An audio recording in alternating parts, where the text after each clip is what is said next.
All right. Good morning, everybody. Happy New Year, everybody. Happy New Year. Happy New Year. Welcome to Chris Konkle Vlogs Sunday morning live stream. Today we're going to be talking about news, I guess, construction news for December 2018. Good morning. I got, well, last night I was watching Tokyo Drew's live stream, and I didn't have a New Year's resolution until then. I made one, though, last night. This year my resolution is I want to get off the vape and the smokes completely this year. That's my goal. Happy New Year, Eddie. Hey, what's happening, man? Eddie, I was gonna reach out to you, bro. There's I think there's one video, if you can get over and get a comment on it. Shoot, you know what? I do have the list here. Wait 1 second.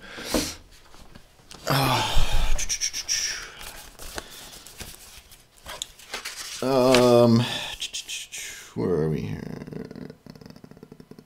Yes, the DX351 Hilti review. That's of the DX351. If you get a comment down on that one, the two videos at the top right now are the SCO, the router video, and then the DX351. And the idea was to pick a comment from the video with the highest views out of the last four Hilti reviews, and that's close race right now between the SCO 6A22 and the DX351. So as long as everyone's got a comment on each of those videos, then they're going to be fully entered to win the bag.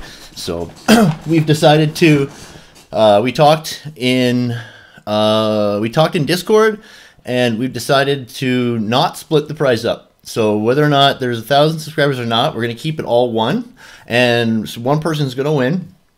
And I definitely learned quite a lot about doing giveaways with this one. I definitely made it way too complicated for people. So you got to make it really simple.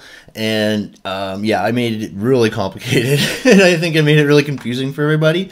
So next year's giveaway will be definitely much more organized and easier to get entered and all that. So, but yeah, what are your guys' New Year's resolutions for this year? Anything? I mean, I saw Boil Nuts. You were on the stream last night with Tokyo Drew.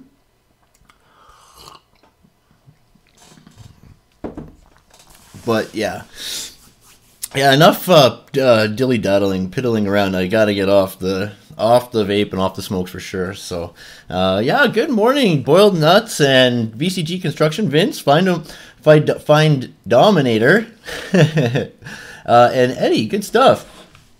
Yeah. Do you guys have any good New Year's resolutions? Yeah, I just, like I said, I just made mine up last night, and definitely gonna stick with that. I decided to do it. So yeah, last year 2018 was a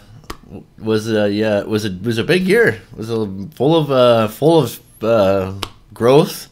And go to bed. That's awesome. Good morning, Simply Beth. Nice to see you. Nice to see you. The growth we experienced, you know, is just incredible, right? Like, we were at the beginning of the year, like I was saying, we were in the rental still, and I had like a little tiny corner in the basement to work in, and I had like a makeshift little studio in behind the furnace in the furnace room there, and yeah, now I got a big open space, and the garage is next. So but yeah, so Vince is gonna start brushing his teeth 3 times a day. that's a lot. 3 times a day is a lot. I'm lucky if I do 2 times a day. Really, I mean, a lot of times I don't brush my teeth before bed, and I wake up as disgusting, right? But but no, I brush, floss, rinse. At least I tried twice a day, right? 3 times it would be really good actually. And then Boiled Nuts is to never eat anything away from home. Did it a couple of years ago, so give it another go. That's a good one, and it's a good. I never eat well, I never used to eat fast food of any kind, like McDonald's or whatever. I never used to eat it, honestly, right? And when I moved to Edmonton, I still never really did, but there's something weird about Edmonton, right? There's fast food joints everywhere. Everywhere you look, there's fast food joints. They got McDonald's stacked on top, and then there's a Burger King on top of the McDonald's, and then there's a Wendy's on top of that. No kidding, right? Everywhere. When I remember taking the bus into town from Calgary, and the first thing I noticed was, wow, there is a lot of fast food restaurants here. Coming from Toronto, you don't like, I lived in the core, downtown core, basically, right in the major metropolitan area there, and yeah, there was no, like, there's McDonald's on Spadina and Queen, and then there's a McDonald's down on King Street. But that's it. Like, you know what I mean? And there's a KFC somewhere in there.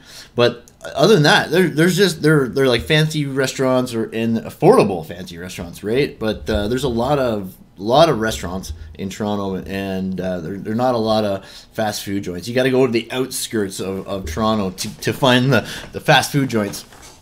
And hey, good morning, Cricket Wilson Harris. Good morning. How are ya? Hey, Jason, what's happening, bros? Nice. Very cool, man. Very cool. So, yeah, and so eating away from home in restaurants is something that, you know, like, I'm quite used to, because I grew up, my folks have restaurants, right? So, we try to, eat as healthy as possible, right? But restaurant food isn't bad. It's actually quite good. It's the fast food stuff you got to stay away from, right? It's junk. So is that kind of what you're meaning, Boiled Nuts, or you mean like no restaurants, or no, like, even if they're like a classy joint, just at home for the whole year type thing? But good stuff, man. Good stuff. So yeah, so I've been super busy with getting the at first, we moved and all the moving and the renos and building furniture and putting the basement together. Now I got some stuff I'm gonna actually start filming while I do it, like all the shelving and stuff I'm going to be building. Down here and upstairs, I'm taking out the fire mantle and all the tile around the fireplace. I'm going to redo the whole thing. I got some really nice stuff I'm going to be building up there. And then, of course, the garage is going to be awesome when I get that set up. The garage will have like a set. I'll be building a set in there for, like I said, product demonstrations, and I could build mock-ups to demonstrate certain things, and we can do, did I say tool reviews, product demonstrations, how to, we could build some furniture, we could build some stuff, whatever, right? So I think it's going to be great. So, simply best, I'm not big on goal setting. I just try my best every day. Yeah, but I do want to get my craft room studio set up and start uploading. Yeah, that's the thing. Like, try your best. You can't beat that, and you're right. That's a good way to do it. I try to improve on something every day. Like, I like, my buddy Danton Courier, his motto, improve on something, one thing, every time, right? Every day. And I like that, right? So, it's a big thing. Once you get it together, like, once it starts coming together, it's very, very, it's rewarding. It's very rewarding. Tokyo Drew, yo, man, what's happening? Nice, bros. Nice to see you, dude. So, yeah, man, yeah, like, once you get your studio all together and all that, and it feels really good. It feels really good to have everything start to come together, right? It's just takes persistence, right? Every day you just gotta keep doing it. Keep, like the painting, and I just painted it. I didn't film the painting part because I don't know, I think painting is kind of, I don't know. Like I mean, I like I said, I paint everything by hand. I don't. Only thing I tape off is the trim, right? Because I don't want the carpet to get paint on it.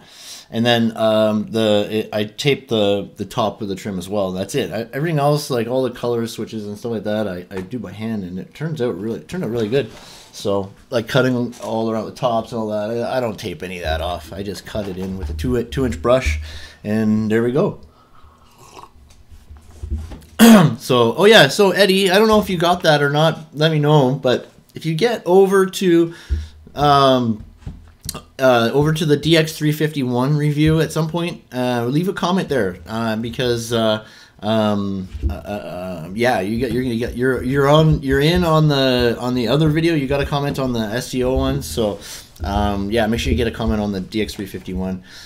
Next time it'll be one video type thing. I keep backpedaling on some of the rules that I made, so but yeah, whatever. That's why I made that rule number 3. We can change the rules anytime we want, right? So, but yeah, man. Excuse me. So yeah, anybody yeah. That's awesome. Konnichiwa. Yeah, right on, man. Yeah, Tokyo Drew, yeah, in Japan. Yeah, it was a late night stream last night. Looks like you got a was that the Bridget girl there? Yeah, I don't know if you had maybe a little crush on her there, Drew. Hey, I didn't want to say anything last night in her presence, but yeah, you guys you know, got something going on there, or what, pal? You don't have to answer that. But no, that was cool, man. Yeah, your streams are cool, bro. They're quite good. I like seeing other things. So I saw aquaponics on your channel. Aquaponics. True. Oh man, you like Marilyn Monroe? I got this this shirt from Courtney for Christmas. Love me, nah. He says, good stuff. Oh my goodness. So yeah, man. So I actually got something for almost everybody in this stream. There's a lot of projects going on. Yeah, it must be. Is it? Yeah, because it was. I think it was lunchtime. Just hitting lunch in Japan. Well, while you were streaming last night, and I slept for like maybe 4 or 5 hours. So, yeah, it's gonna be early, eh? Hey, Tokyo Drew, it's gonna be early in the morning for you. That's cool, man. So thanks for stopping in, bro. That's awesome. There's so for this year, like I know in November I did a segment on just construction news, and I figure that yeah, once a month would be a good time to kind of just go and check out different products and you know, see what's going on for project wise and startups and stuff like that. Technologies, whatever, trends, news, and analysis from the world, right? It is 1 a.m. in Japan. Wow.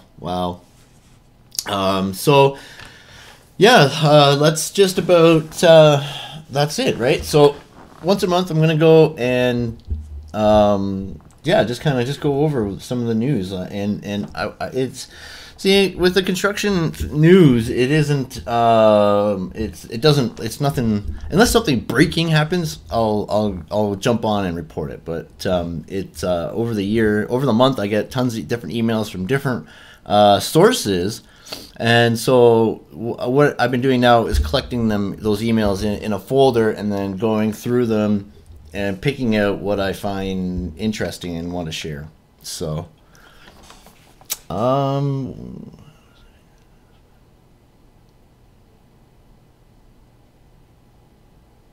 only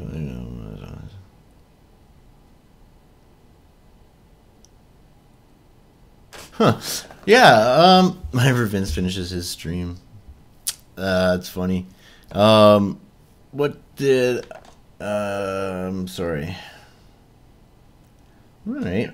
So, yeah, this year we definitely learned about like artificial intelligence and robots and stuff like that, and the Industry 4.0.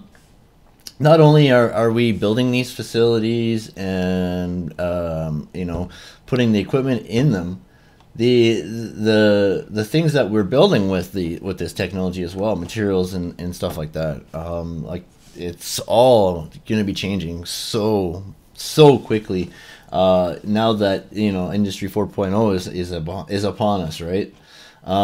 This is Odin Tech. Yeah, this guy here, Odin Tech, Industry 4.0.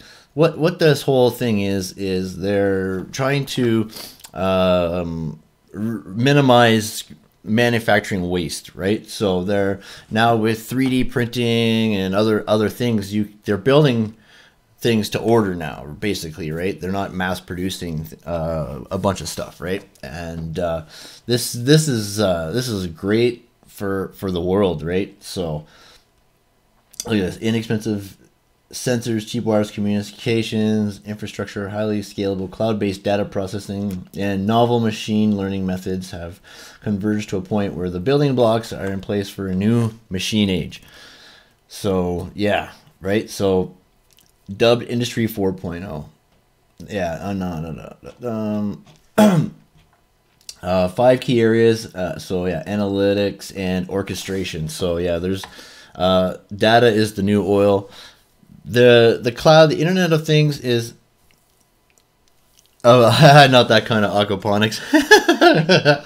Oh man, I'm not quite sure what you know what, I could do that. Let me check it out.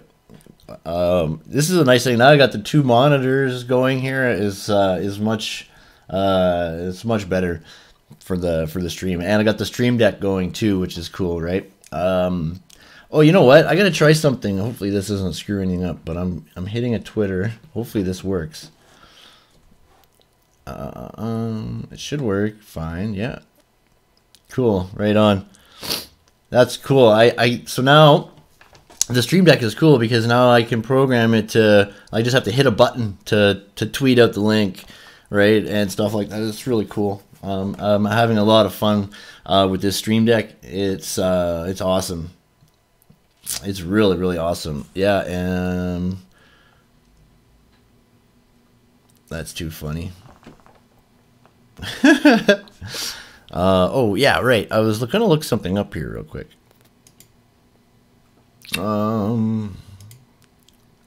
Yeah, now I have a screen I can... oh, yeah, I saw it, right? Aquaponics. Oh yeah, okay. I see. I kind of figured that's what it was. Aquaponics. Let's go to, I can pull up the wiki here.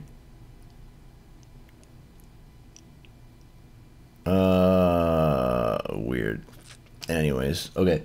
So here we go. Aquaponics refers to a system that combines conventional aquaculture, raising aquatic animals such as snails, fish, crayfish, or prawns in tanks, with hydroponics, cultivating plants in water in a symbiotic environment. In normal aquaculture, accretions from the animals being raised can accumulate in the water, increasing toxicity. In an aquaponic system, water from an aquaculture system is fed to a hydroponic system where the byproducts are broken down by nitrifying bacteria initially into nitrates and subsequently into nitrates, okay, that are utilized by the plants as nutrients. Then the water is recirculated back to the aquaculture system. Nice. Actually, that's quite cool. It's really neat. Wow.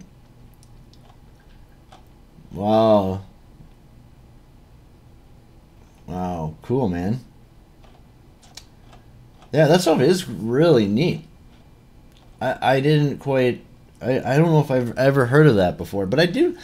For some reason, I want to say I remember seeing something about that on someone's channel. Is that your channel, Jay? You got that on yours, I guess, right? So, It's really neat, man. That is really neat. Oh yeah, computer vision. Yeah, this is like lidar, right? Like lidar cameras and lidar imaging and stuff like that. Robotics and AVs. Yeah, there you go. That's awesome, boiled nuts. Yeah, and I'm gonna have to. Easy and cheap to build, and they don't take up much space, and they're high producing for the small size. Really, eh? That's really cool, man. I love gardening, and that's what another thing I love having the yard now. We have massive gardens here. They're beautiful gardens, and there's yeah, we got berries and stuff like that in the back. We have a pear tree, which is really nice. But I like to grow some other stuff too. But yeah, doesn't it? Oh man, yeah, these are crazy little robots. Ocero pick wearables. Oh yeah, this is neat. I'm gonna play this, but I'm gonna kill the. I don't know if it.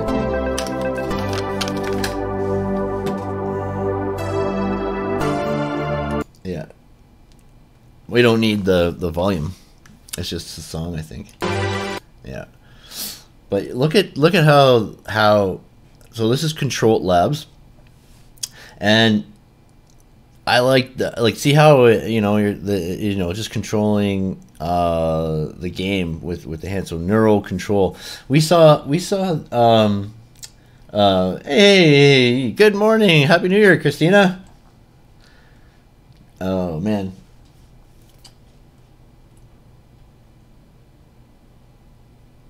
So channel is going so they don't have content intermingling. That shouldn't. Yeah, that's a really hard thing about having a channel and a presence on YouTube is, everyone wants, when you're first starting out, you got to really have a tight niche, and once you get bigger, then you can start exploring other niches and doing other things, right? But you got to really tighten up your niche at first, right? That's just how it works. And yeah, there's so many different things we want to talk about, and so that's for me. I'm trying to figure out how to get it into related and worked into relate to construction, right? So oh my goodness, yeah. And then yeah, augmented reality. I don't know if I've seen this video. Scanned it. Hands on. Augmented reality with smartphones, so scanned it. Oh yeah, see that? Wow, that and it picked up those codes from quite far away, right? So neat. That is very cool, eh?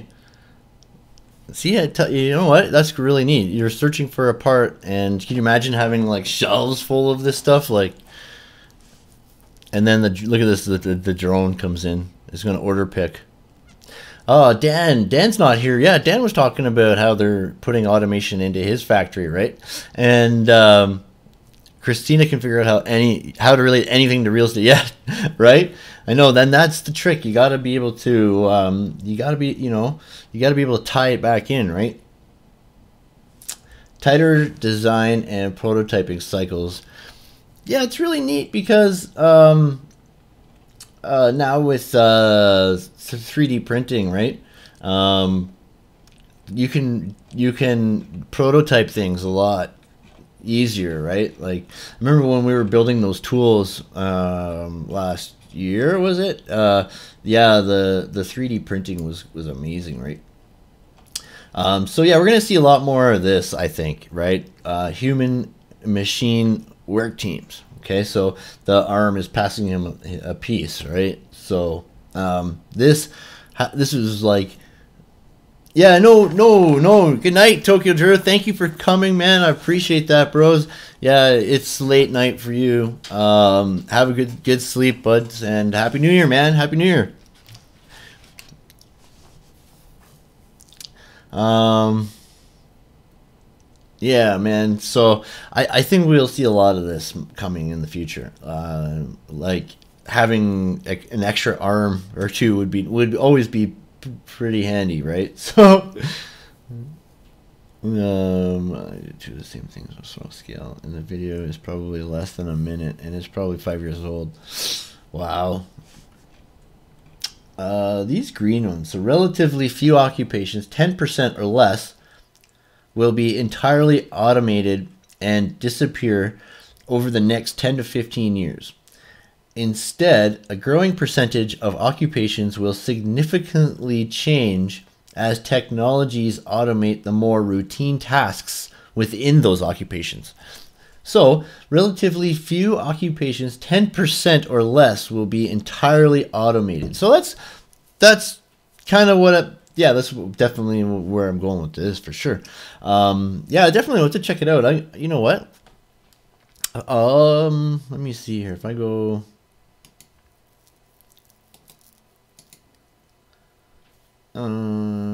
allow.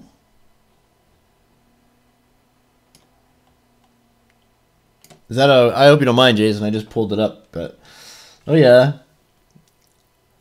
Look at that here, eh? Small aqua system here. Whoa, that's pretty cool, dude. Oh, I hope you don't mind. I usually ask before I put this stuff up.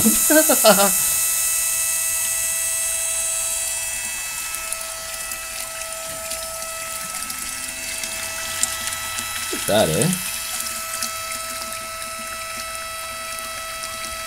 Interesting.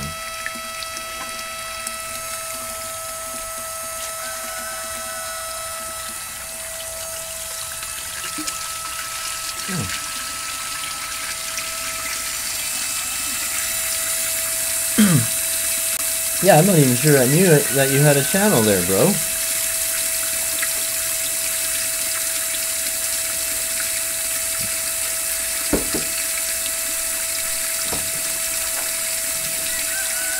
Oh, I could hear the, so you guys are at a farm there, I see. Oh man, I do like the country a lot.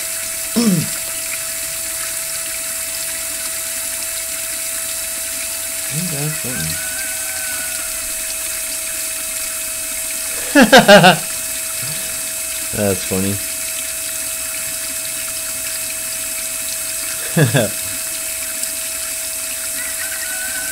Oh, so now Nightbot is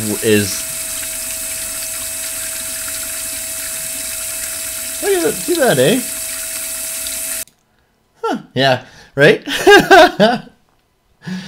Oh, that's awesome, man. That's really awesome.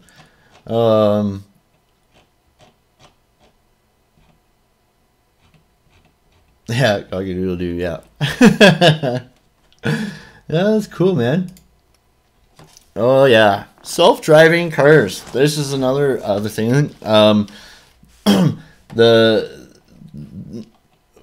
ones like that we're looking at with like the heavy equipment that uses LiDAR.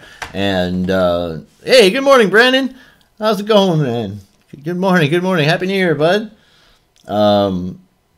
Self-driving equipment is definitely, there's a lot of it being used now in mining, and the industrial sector tends to pick these things up earlier than the commercial and residential sectors. So the big Komatsu trucks, the haulers, are self-driving now, and there's a skid steer that's self-driving, the construction robotics, right? And then there's also the automatic like the bricklaying, the mule, right? So the bricklayer. Yeah, so cameras, radars. This is a LiDAR right here on the top of the Google car.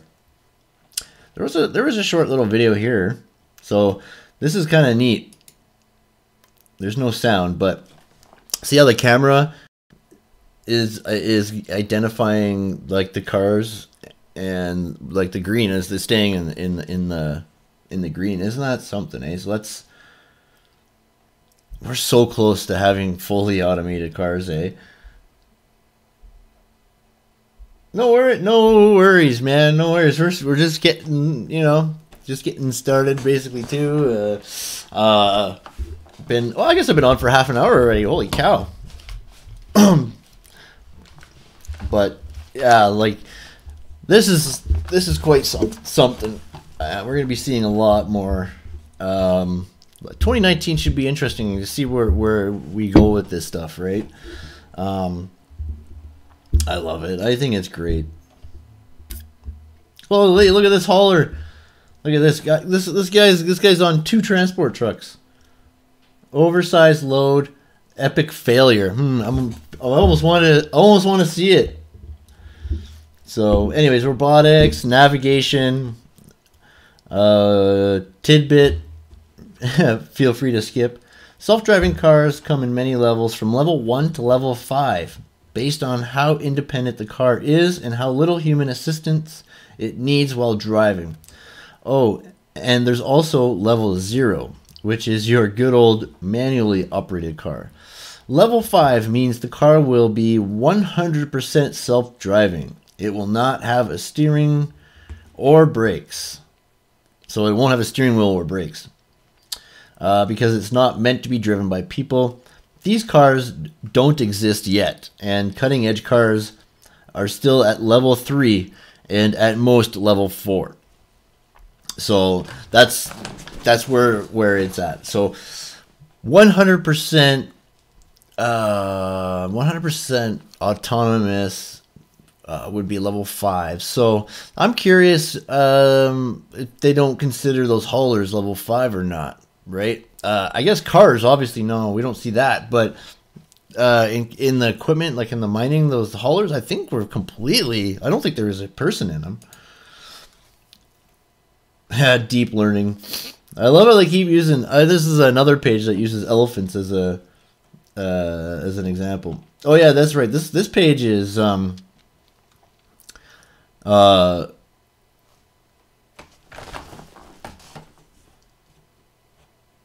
yeah, true enough. Yeah, self-driving still have a way to go. And Uber self-driving car killed a... Are you serious? An Uber self-driving car killed somebody? I never heard of that.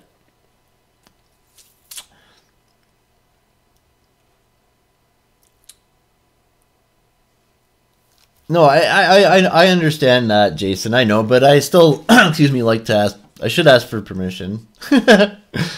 But yeah, man, because sometimes people don't want to be put on the spot or anything like that. So, oh my goodness. But yeah, we do have a long way to go with self-driving cars. That's for sure. I can't believe I never heard of that. That Uber car. Yeah, that's right, Jason. Of course. That's right.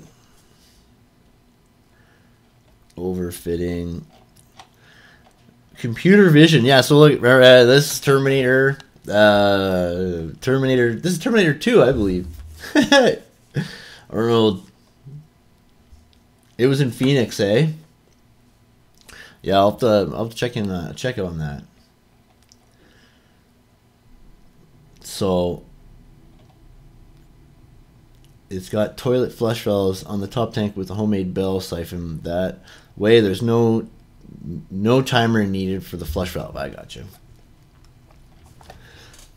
Called OpenCV. There. Computer vision. Yeah, computer vision. That's like LiDAR, right? The Great Robot Race. What robot see?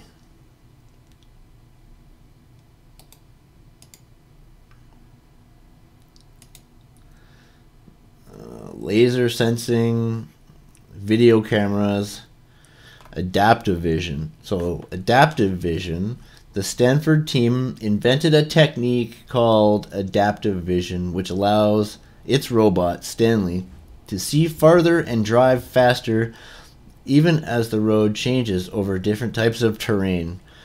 Here's how it works. Stanley uses its laser range finders to locate a smooth patch of ground ahead and samples the color and texture of this patch by scanning the video image.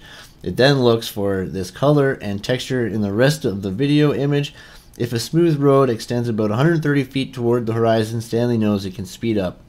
If the road suddenly changes, the robot slows down until it figures out where it is safe to drive. Interesting. Oh, bye, Beth.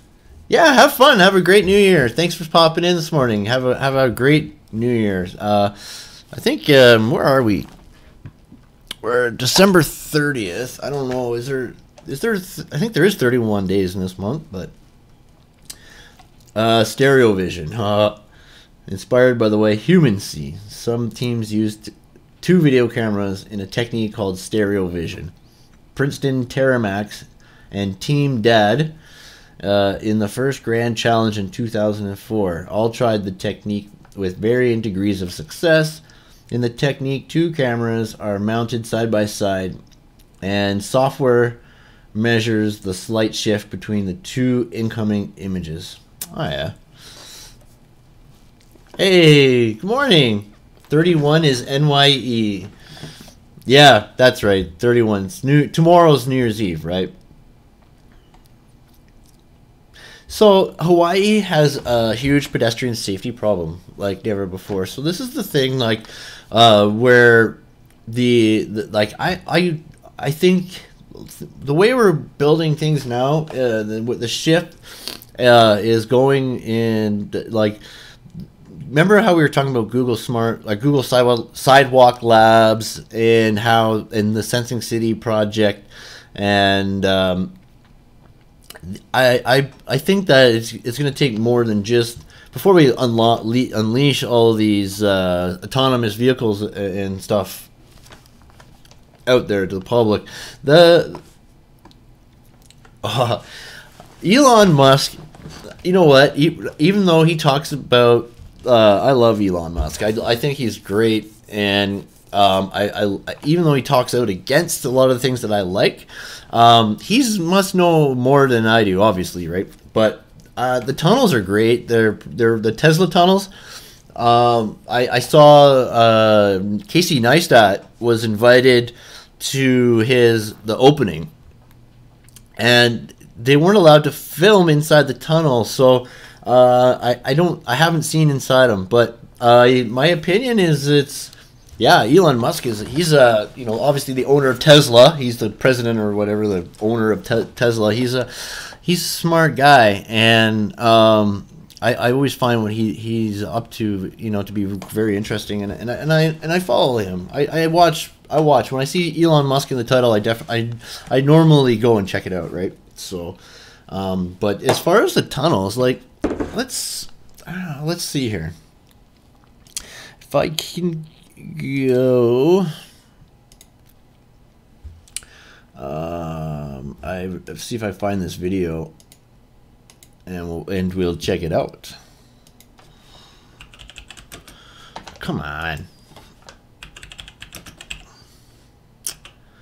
You guys are killing me.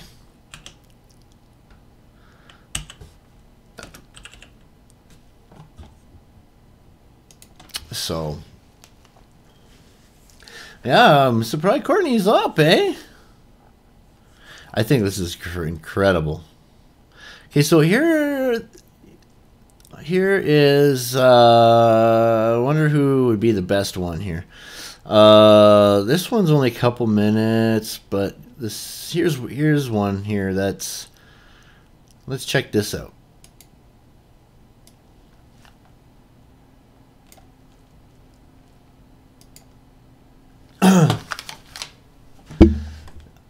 Video of what Elon Musk calls a product launch. The unveiling of his first tunnel came last night. His no! complete subterranean route under Hawthorne, California. I think this is amazing. This is one of his ventures. It's called The Boring Company. The Boring Company. Dig, as in bore. And as Michael joins me, that's the whole idea. He really hated LA traffic, and who doesn't? So he decided to just start digging, and he has. And he has. I find LA traffic invigorating, but that'll say. It's awesome. This, you know, what's interesting about this as we look at, and that was essentially that first test that took place yesterday. Right. But this really started out as a joke because Elon Musk was stuck in LA traffic, which we know is famous for taking hours to get anywhere in the LA freeway. And he came up with the joke, you know, I should just build a tunnel. Well, of course he did. Yeah, it's early for you, Will Nuts. Comes a concept and an idea. Take a look at it right now, because that test really is just a bit of what he really envisions here. So you see here, basically a car that people can get into, and it could be anything from a singular car to a multi-passenger car, and an elevator essentially would bring it down to a subterranean level, upon which it would then get latched onto a system that would move it beyond traffic. So how is this any different than surface route traffic? Well, one, it takes away individual drivers, because essentially the system will push you through the tunnel. Secondly, you're talking about high speeds here. You're achieving some 200 kilometers underground. So you would not only bypass traffic that is moving at a slower rate above ground, but you would be getting there at twice the speed. So you drive your car onto this skate? Or right now it would be Tesla cars. Okay. Okay, so this is where I think this is where this goes. I think it's obviously a way for like, it's definitely for rich people, I think, at this point, right? Because you know, I think if it was to become a mass, like a part like of mass transportation, it's not a flamethrower.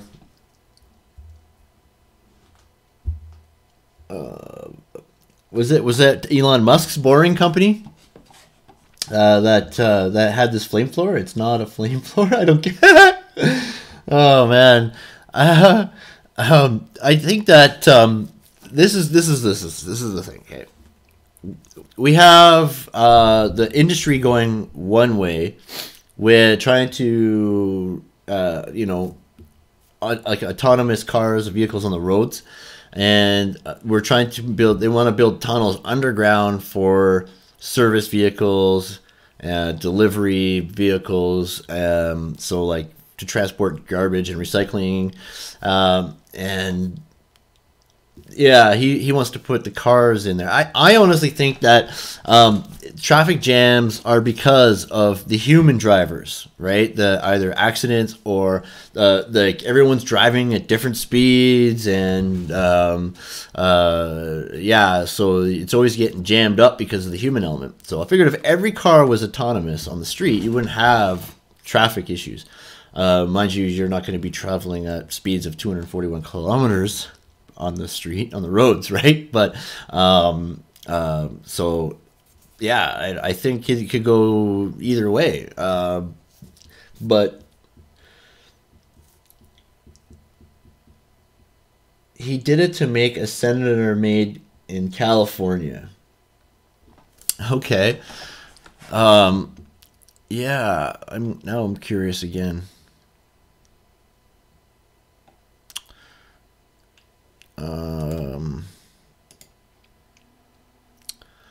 If I go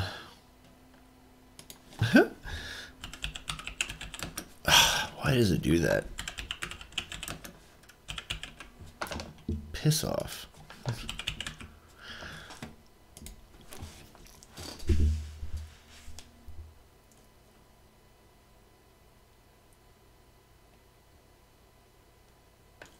What? $500 flamethrowers?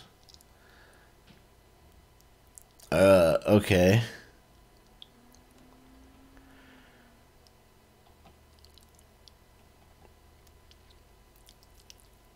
Oh my goodness. Okay, so let's see here. This, I gotta find one. This is not a flamethrower. So this is a big box, but what's inside is something I've been waiting on for a very long time. So it's something, it's kind of crazy. It's hard to believe it actually exists and that it's shown up. Inside this box is is a flamethrower. Or, Oh, it sorry, is not working. a flamethrower. It's from the Boring Company, Elon Musk's little side project. Mine just showed up. An actual, not a flamethrower, which is a flamethrower. Well, you hook this guy up This and the it one? shoots flames. So you tell me, is that a flamethrower? We got the propane. That's We got hilarious. the marshmallows, thanks to Willie Doo. So let's crack this guy open and see if we can make some flames. Ooh. Not a flamethrower. That's hilarious. Not a flamethrower. Now, apparently, For they decided to recreational call it use. this because of shipping restrictions on actual flamethrowers. So Yeah. instead, just come right out and say it. It's not a flamethrower. It sort of looks like a super soaker. Yeah, right? Oh boy.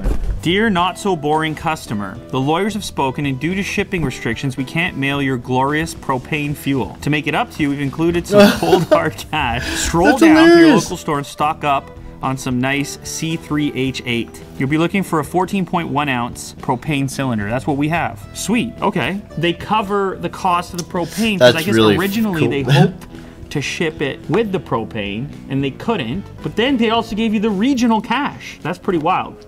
Yeah, Adjust I the wouldn't last regulator, long. Just a flame. Only operate the not a flamethrower in a well-ventilated area. Review the warnings. Look, it might not be a... We're jumping ahead.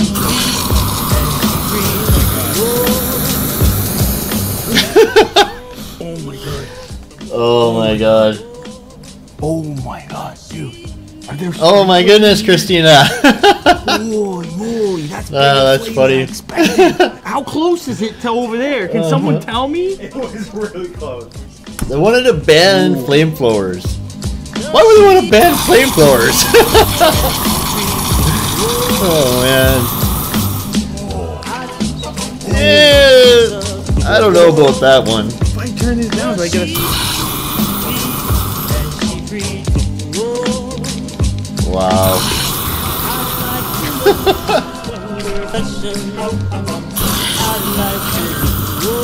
Yeah, I don't see that tank lasting too long.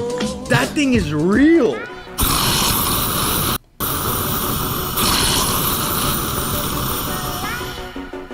There's a sprinkler right up there. Right there. I don't understand. I wonder, I don't know why would he want to build that? Anyways, I don't get it, but I think it's hilarious.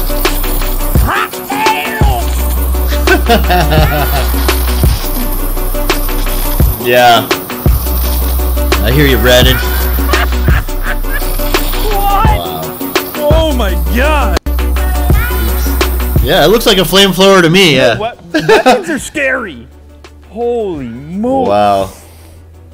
Burning. Quick disclaimer: you're supposed to use this thing in like an open environment as much as possible. If you bought one of these, I hope you're not a child. That's funny, man. Oh my goodness. Uh-oh. Oops. Hi, I'm Todd. We're here at DriveTanks.com.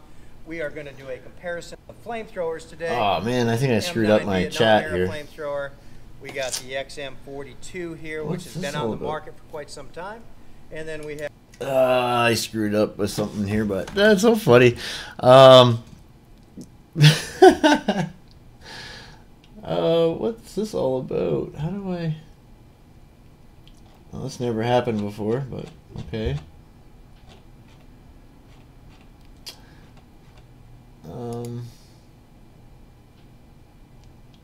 That is so strange. I lost my... You can cook the neighbor's kids. Yeah, right? Like, I don't... that's crazy. I never heard of this one either. So, definitely cook more than that, eh? Why is this not... I'm going to close it and then reopen it, I guess. Let's see here. My chat closed on me, so... Hopefully it's not going to clear when I open it again. Okay, good. We're good. We're good.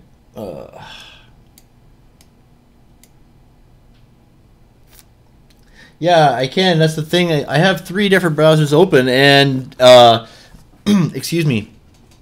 I don't know, when I clicked the link that Brandon gave us there at the top, I mean, you have to left click or right click, sorry, and pick a different to open in a different browser or tab, right? I didn't do that. I just clicked it, so it went right to the link. So, but oh my goodness, let me see here. I'm going to try that one more time, Brandon. Open link in new window. There we go. Come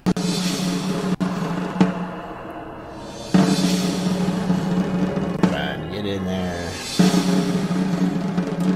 Oh. Hi, I'm Todd. We're here at DriveTanks.com. We are going to do a comparison of flamethrowers today with the M9 Vietnam era flamethrower. We got the XM42 here, which has been sorry, on the market for quite I'm some getting time. in here. And then we have the brand new from the Boring Company, not a flamethrower. Oh, whatever. That looks pretty close there. Produced by a company that Elon Musk came Well, up I with. wonder why Elon And Musk would build a flamethrower though. Like, I don't. It's kind of funny, right? So we're going to unbox it, take a look at it. Just and, had teriyaki. see, how they all stack. Oh man, yeah. Christina needs a flamethrower for Nice teenagers. box. It's shows a picture of the flamethrower on it. Pretty plain Jane, black and white box. There's a whole new way to roast people. You'll notice immediately some diagram of the open to top, and you have a little bit of foam here. Yeah, You right, so don't we've need seen it. that one.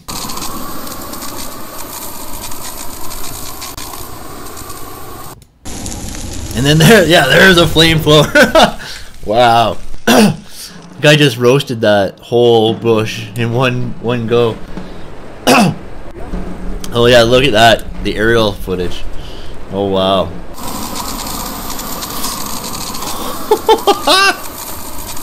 Jeez. Oh my god. Yo, in the shop with Tom. Good morning. Well, Elon Musk, that's a flamethrower. That's how we do it here in Texas. That's how we do it here at DriveTanks.com. Well, we did the test. And, That's awesome. I think we had a huge difference in the No doubt. results. We thought there was going to be a comparison, but there really wasn't a comparison. The M9 flamethrower far outshadowed the others. What do you That's think? hilarious. Oh, yeah, I mean, this is like this is cool, but it's a toy. This is just a little afterburner thing. When you gotta set somebody on fire, go for the real thing, flamethrower. Yeah, really. I mean, the M9. That's funny. Why wouldn't he build a flamethrower?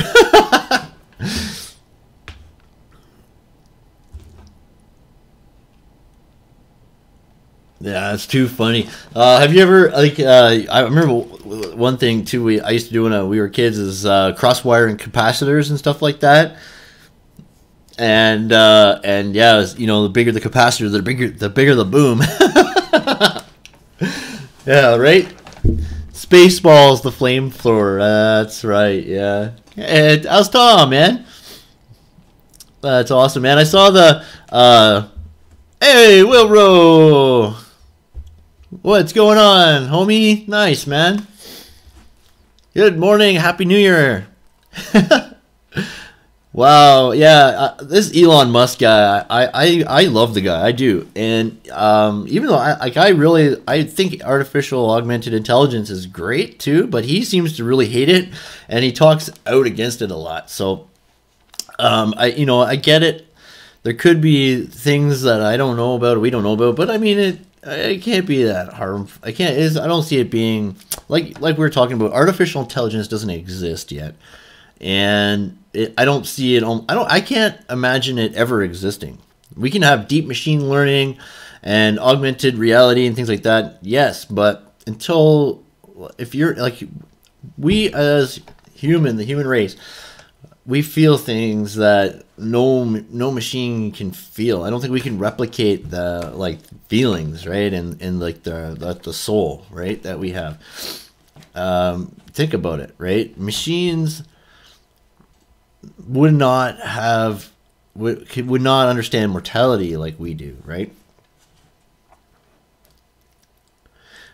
We all row, yeah. Alexa, cut the grass. Yeah, I know. That's gonna be sick. Oh my goodness. But yeah, that guy's crazy though. He's got way too much money. Oh man, I love this guy. Finally, some thoughts on the AI will take our jobs and then kill us discussion. So even if you take, let's take a look at here. Even if you take one huge neural network and used it to act as the brain of a self-driving car, you'll still need to connect it to inputs from all the sensors and cameras around the car and the GPS and maps, and also connect the outputs of the neural networks to all the hardware and actuators that make the car move. As you learned already, a neural network is a sequence of matrices multiplied or added to each other. If you don't connect it to an input or an output, it's a dead mathematical expression, just like any other. But let's say you irresponsibly take a poorly trained neural network and use it to run a dangerous machine, like a surgery robot. It's operating on an eye, which has some very rare... Oh yeah, see that makes sense. Okay, I will. Okay.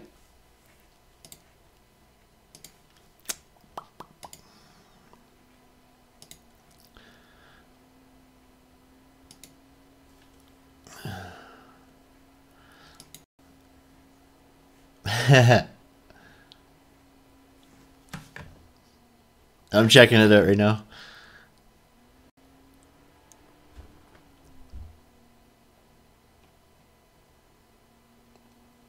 What? Oh my goodness.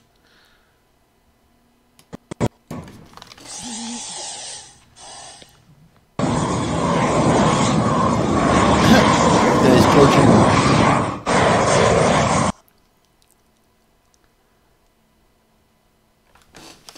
Burnt wood.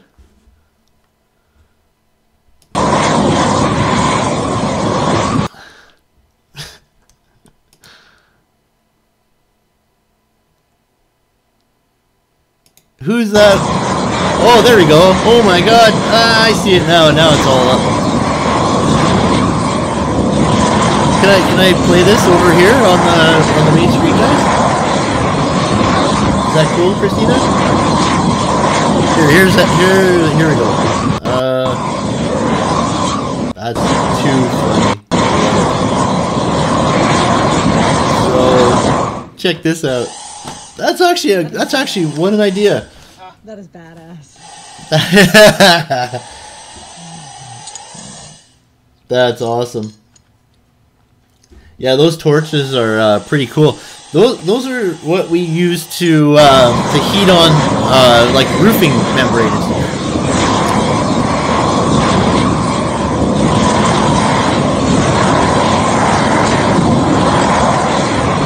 That's so cool. And wearing shorts, you'll singe your leg hairs off. Fire torch, yeah. I was say, Eddie, you're gonna burn your leg hairs off, man. Wearing shorts. That's awesome. Yeah. So a lot of guys will use this setup. We actually call it like a tiger torch type thing, right? Where you hook it directly up to a propane tank, and we'll use it on our commercial sites to thaw ice off the roofs and walkways and stuff like that. And we'll also use this setup to torch on like not the membrane, but the top layer, the shingle, like the granular layer, the top layer. We'll use that to torch down that. So, hey, you too, Brandon. Have a great day. Thanks for coming, man. But my gosh, that's awesome, man. Oh man, it brings out the wood grain. Yeah, that's right. So did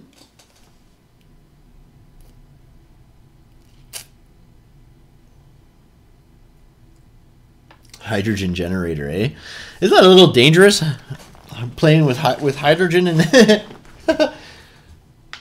I did paint the door. Yeah, man. Hold on here. Let's see here. Yeah, I put out a studio a video the other day, Wheel Row, doing a walk around of the room. I'm just gonna go there. There's the door. It's all painted out.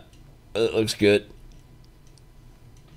But yeah, no, I got this whole room is painted now. I just got to paint the hallway and up the stairs, and then the basement's painted.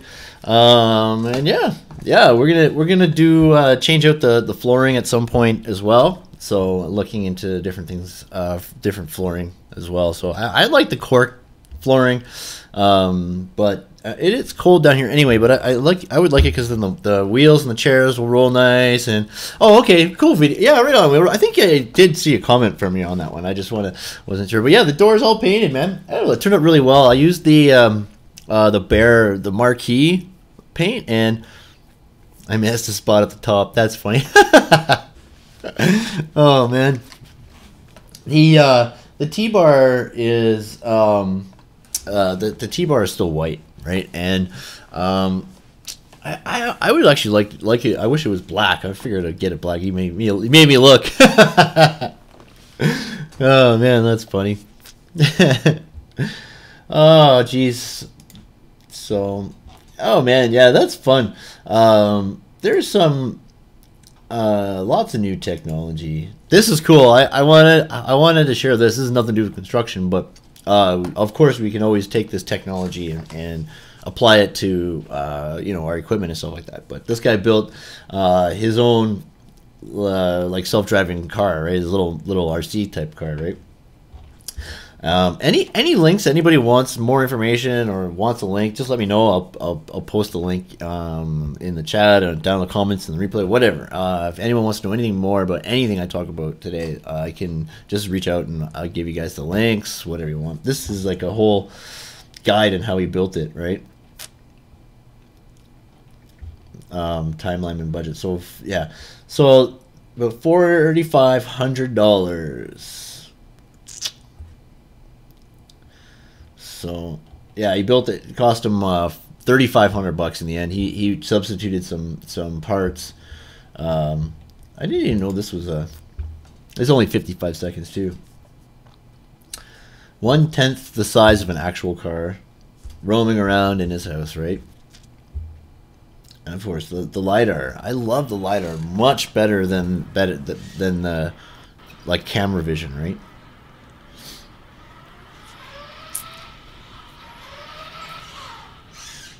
Look at that, eh? It doesn't quite hit anything. It doesn't look like it hits anything. Right? What a neat little... And the thing is, this is like... See how it's correcting its turns? I wonder if it can remember. Like, if it was like a... If it could remember its past, so it doesn't have to correct itself anymore, right? And it would just learn and just make the turns properly ahead of time and anticipate them properly, right? Huh. That's kind of neat, eh? But yeah, I wanted to share that just because I thought it was kind of funny or kind of cool, right? See, automated machine learning, hyperparameter tuning in Python. Python, yeah. Anyone want to come take my Christmas lights down? Yeah, right. Oh man, I know we didn't do Christmas lights this year. Obviously, we just moved in and stuff like that, and I'll do them next year for sure. We got more time and stuff. But yeah,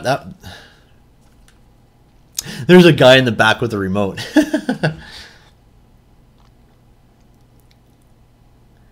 That's incredible. This tech. Leave him up for next year, cause yeah, right. Leave him up for next year, right? I think my dad used to do that. I think he used to leave them up. So how big oil will die? So this is cool too, because this Keystone Pipeline is a huge issue for us here in Canada we've been fighting amongst ourselves trying to get this pipeline built through BC. And by the time these assholes kind of decide what they're going to do and get it, figure it out, it's going to be obsolete, right? Eddie, yeah, man. Right on. Good stuff, Eddie. Thanks for popping in, man. Make sure to remember, if you can, at some point later on, get a comment onto that DX351 video.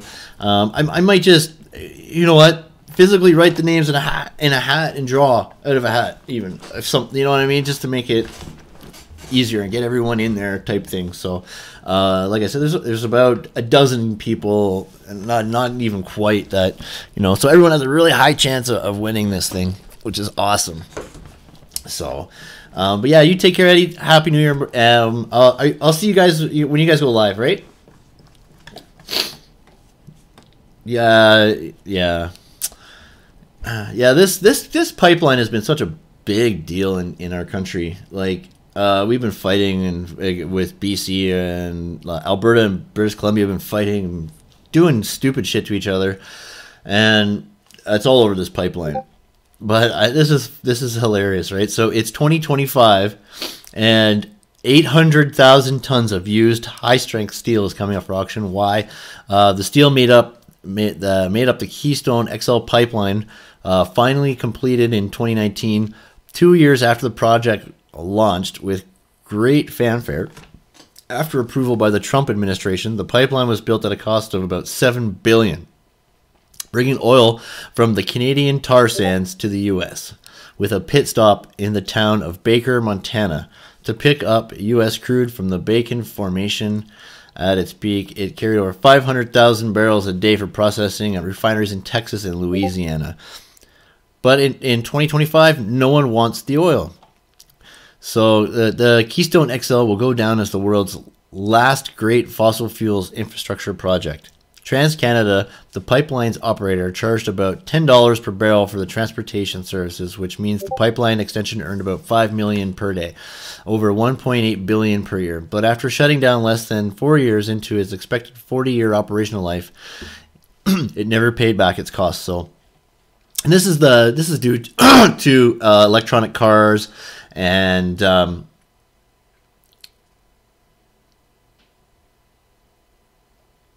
oh, nice, Wheelrow. Cool, dude.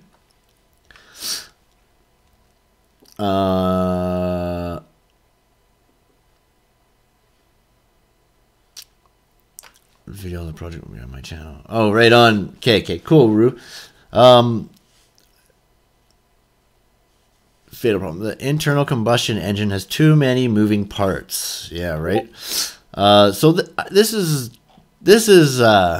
cars are complicated. Wow. So yeah. Anyways, this article is I like it because we're not done the pipeline. The pipeline isn't done. It says it was completed in 2019. We're not even close to being done. We haven't even got the it's not done.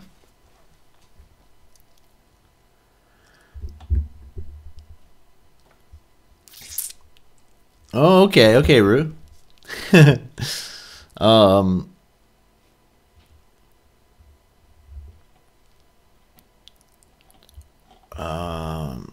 Cell phone market share, Nokia, yeah. Anyways, yeah, sorry. So this whole article, it basically, it talks about the death of oil and how autonomous vehicles, electric cars, things like that, and new transportation services are taking over, and oil will not be in as high a demand, right? Which is good. I know it's not good for everybody, but it does, like I said, when the reason why it's dying is because new markets are opening up. So you know what I mean? It's just transfer of jobs, transfer of money. That's all that is, right? So. Big oil has been around too long, been in charge for too long, and they're dirtbags. They destroy our environment, and the tar sands, the oil sands, the shit that they do to northern Alberta here in my province is disgusting. And the ground fracking that they do, like they're destroying the world, the earth is what they're doing. And it's not theirs to destroy, you know what I mean? It's not theirs to do this to. It's all of ours. And it makes me sick. Oil companies make me sick. I'm sorry, but they're evil. And you have to see firsthand what they do to our environment, and you'll feel the same way. If you don't, then you know you're not making the money, they are, right? So if you don't feel the same way after seeing what I've seen and what, you know what I mean, like, you're just not human, man. Like, it's awful. It's terrible what they do. And up there in the mines, like in the oil fields, it's dark, gloomy, it's polluted, like, it's awful. Like, you never get sunshine up there ever, because the sky is always gray. That'll be neat, Wilro. I like that idea. I think that's really cool. Here's a couple of products that were featured in the construction market data. The CMD email this week was kind of neat. So, floor leveling compounds, right? Has anyone ever heard of Shonux? This Shunix company before? Because they got that's gonna be fun to see. Yeah, Wheelrow for sure. This self-leveling floor is interesting, but this Shonux company, or Shunix, has anyone even heard of it? Some of the products they have are pretty cool. So this is like another membrane, right?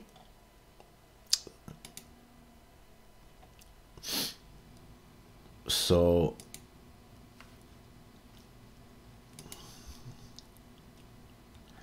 and it looks quite heavy duty, eh?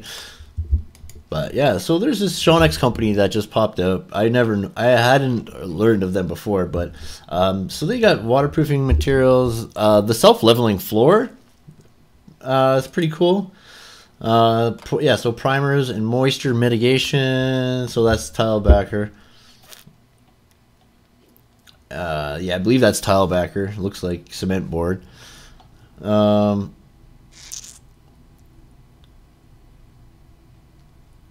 Alright, so he's just like priming it before he probably motors it up, but yeah, Shonix isn't.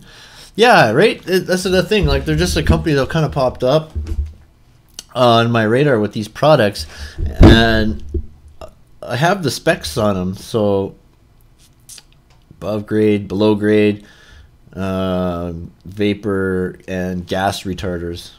Red Guard. Yeah, and we generally use Suprema or Blueskin, right? For our stuff. Yeah. Same here, Will. So yeah, Red Guard.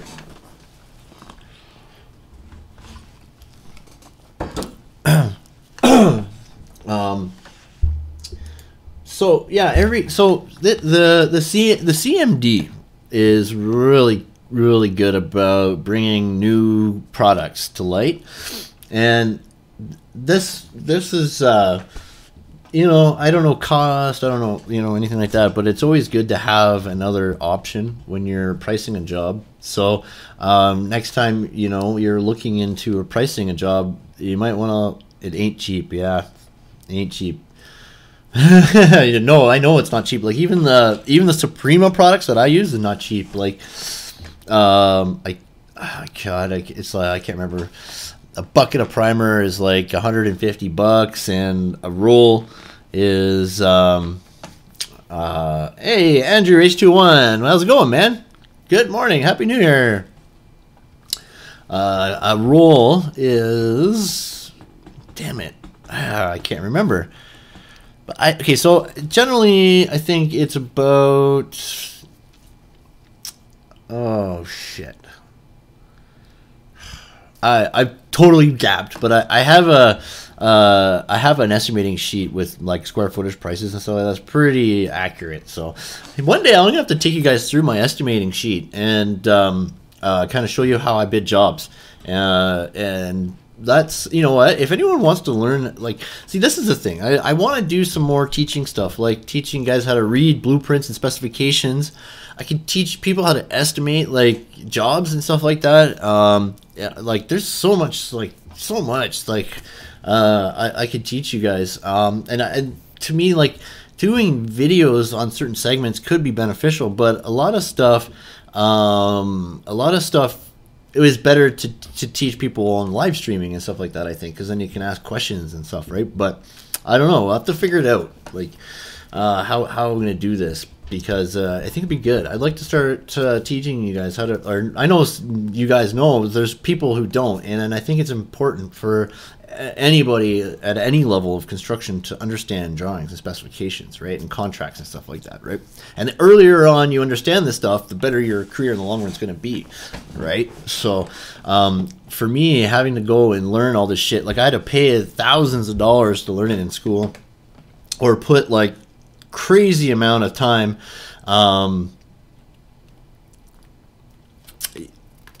yeah, okay, yeah, right on. Yeah, geography locations is different. But yeah, and I put in all this time in the field, and you know, this is the thing. I got all this knowledge. I needed to get it. I need to share it with you guys somehow. And I'm trying to do as many videos as I can, but some things, like, you know, I think would be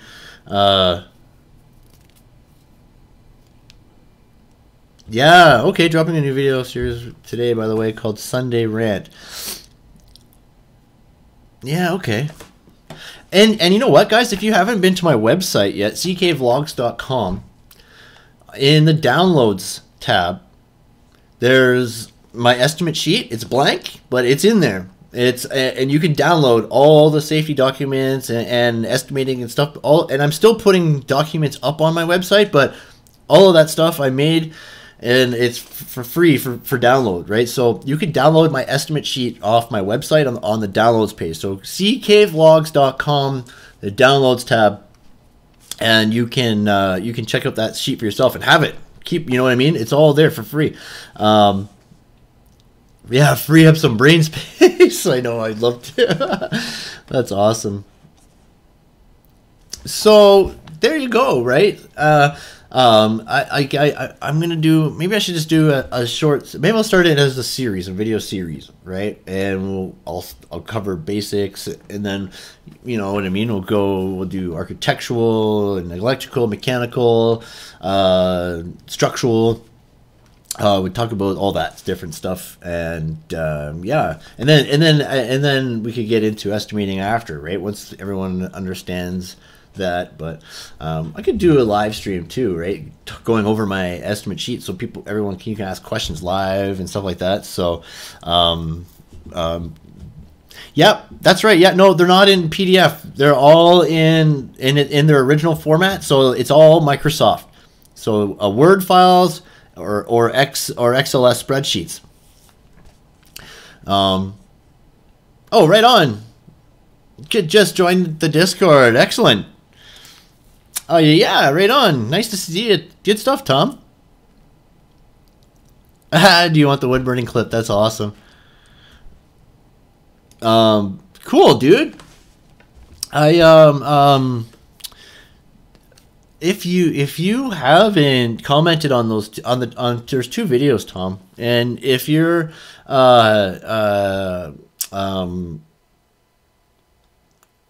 link the page. Okay, yeah, I'll put it right now in the Discord. Yeah.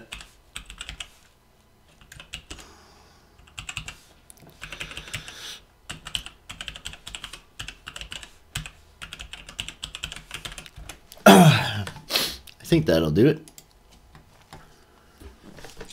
Yeah, it'll work. So here's my downloads page, and so under free safety documents, there's the daily safe work record, the emergency response plan, the FHA field hazard assessment, the job hazard analysis, the JSA, company safety policy, fault protection plan, workplace hazard assessment sheet, employee training tracking sheet, field level hazard assessment, safety training, tracking and reporting, daily site report, hot work permit, da da da da. So, and then of course I'm putting up safe job procedures and safe work practices, so people could literally just download these and customize them to their companies and put them in their health and safety manuals, right? So that's the idea. I'm basically trying to get a whole health and safety manual up online for free for download. So, you know, I for the longest time I had this as a members only section, but I just opened it up for everybody because why not, right? I mean, it took a lot of time and effort to build all these sheets, and I'm giving them away for free. So, you know, but yeah, if you go down to here, so general terms and conditions of a contract, right? So this is a contract that I use as a piece worker. Okay, guys. So if you're a small contractor or a piece worker, this is a good starting point for a contract, right? So you got your general terms and conditions of a contract, right?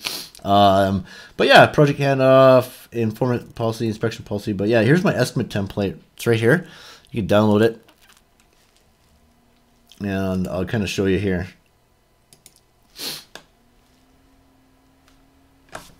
Yeah.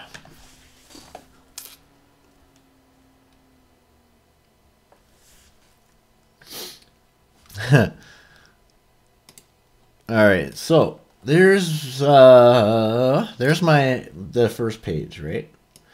And I don't know if this is gonna work very well, but so generally I got deck, so this is Q decking, roofing, and cladding, but I can add and customize these pages, add more depending on what scope I'm bidding. This is the comparison sheet, right? So for when all the sheets are done, let's go to cladding. This is the one I use most. You're putting in your materials at the top, and I have all my rates already all in here, and this is my labor, right? So it automatically calculates everything. I just tweak it, but yeah, this is my estimating sheet. So it's really, you know, it's very thorough and very effective. So yeah, and that's right, Wheelroad.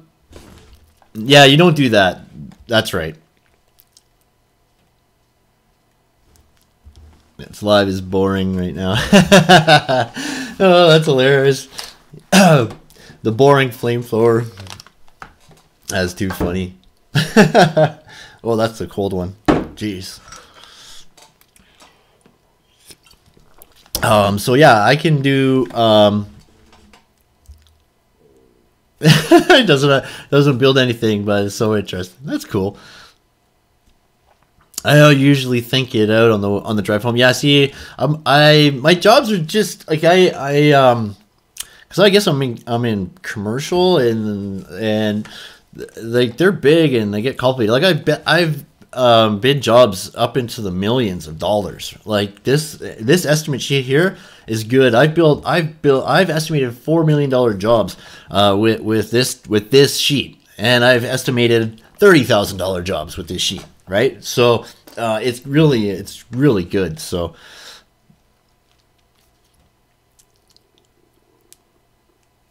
nice, good stuff, Cricket Wilson Harris. That's awesome. Carpenter school and got his OSA 10 and is going in an intern for a builder. That's good. You know, the bigger, like, and I know there's some smaller contractors, but like I've worked for some really massive companies, and I got like my favorite job was working for like the big guys, the big contractors, like that I got to run tower cranes and all kinds of cool stuff, right? Like I like that. I like the big stuff, right? The residential stuff is good too. I mean, like it's, whoa, what's going on here? Whoa, please tell me you're not broken. Damn. Yo, what the fuck was that all about? Oh, come on. No, this thing is acting up. Gee, man. Okay, so he wants to be a drafts person. That's neat because I'm a big. That's how like I came up through the ranks. I started off as a, laborer. When I was 15, I started working in fire protection as a sprinkler fitter, and I worked my way up through all the tools. I did night school. I did go to college. Day school and for business for 3 years, but as construction wise, I worked my way from the ground into estimating and project management, right? So, but by taking the night classes as well, right? Is OSHA 30 right on? Oh yeah, 19. He got lots of time ahead of him. That's for sure. But it's good to understand how to build things. Like, too many engineers and architects don't understand how things are built, right? And they don't have any hands-on experience. So a lot of the times you get the drawings and they're messed up, right? So, and that's every set of drawings. Every single set of drawings is hey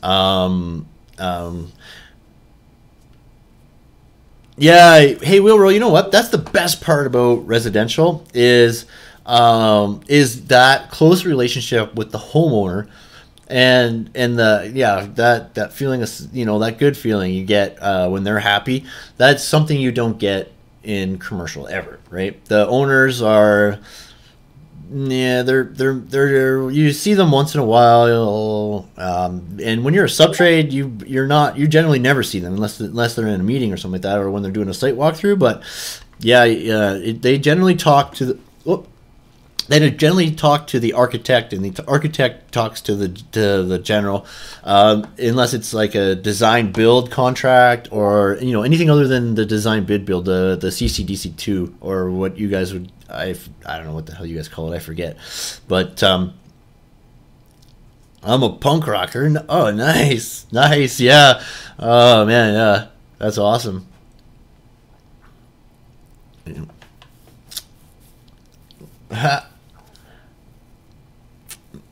Okay.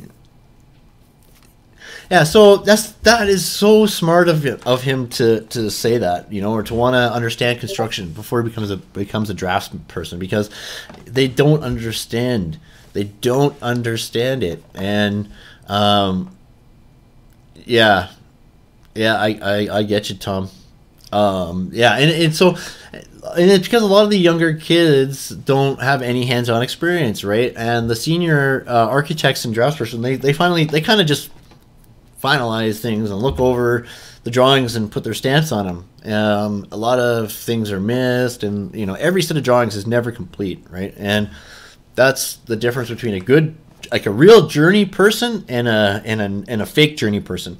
A real journey person will know the answers to the questions and go ahead and build them. And the dog fuckers are the guys who ask all the questions. Oh, this and that, blah blah blah, right? And waste a lot of time. You just give me a set of drawings and I'll go build it for you, right? You gotta be able to interpret and put in those, fill in the blanks, right, for the architects. And a lot of tradespeople now don't know how to do that. So, which is in the past. That's funny. Oh man, yeah, no, I love punk music a lot. Yeah, I'm definitely still got a little bit of the punk in me still. Oh man, but no, that's really awesome, man. That's awesome, Cricket.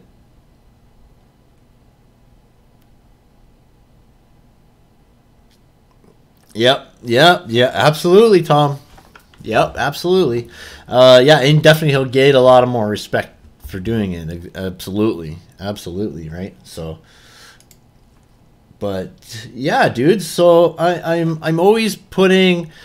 I'm not always. I was for a while there putting up more, but I'll definitely be adding more safe job procedures and safe work practices and stuff. And anyone has any requests for safe job procedures, safe work practices, then let me know. I did do a video on how to write an FLHA and touch base on how the JHA works for writing the safe work practices and safe job procedures. So yeah, this was one of my earlier videos, but yeah, man, I don't know where we left off, but oh yeah, the Shonik video or products. So yeah, new football stadium, eh? University of South Alabama, $72 million. In Mobile County, address to be announced. That's incredible. There is a Buckhead Atlanta office phase 2, another $65 million project. Fulton County, Georgia. Right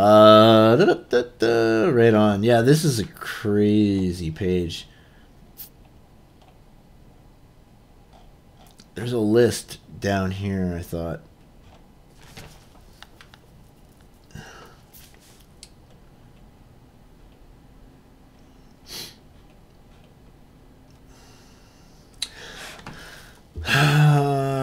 This page is definitely a market report. It looked like everything kind of is like, I would say, yeah, so 0.5 and 0.7% down from last year, which isn't a lot at all. Yeah, here we go.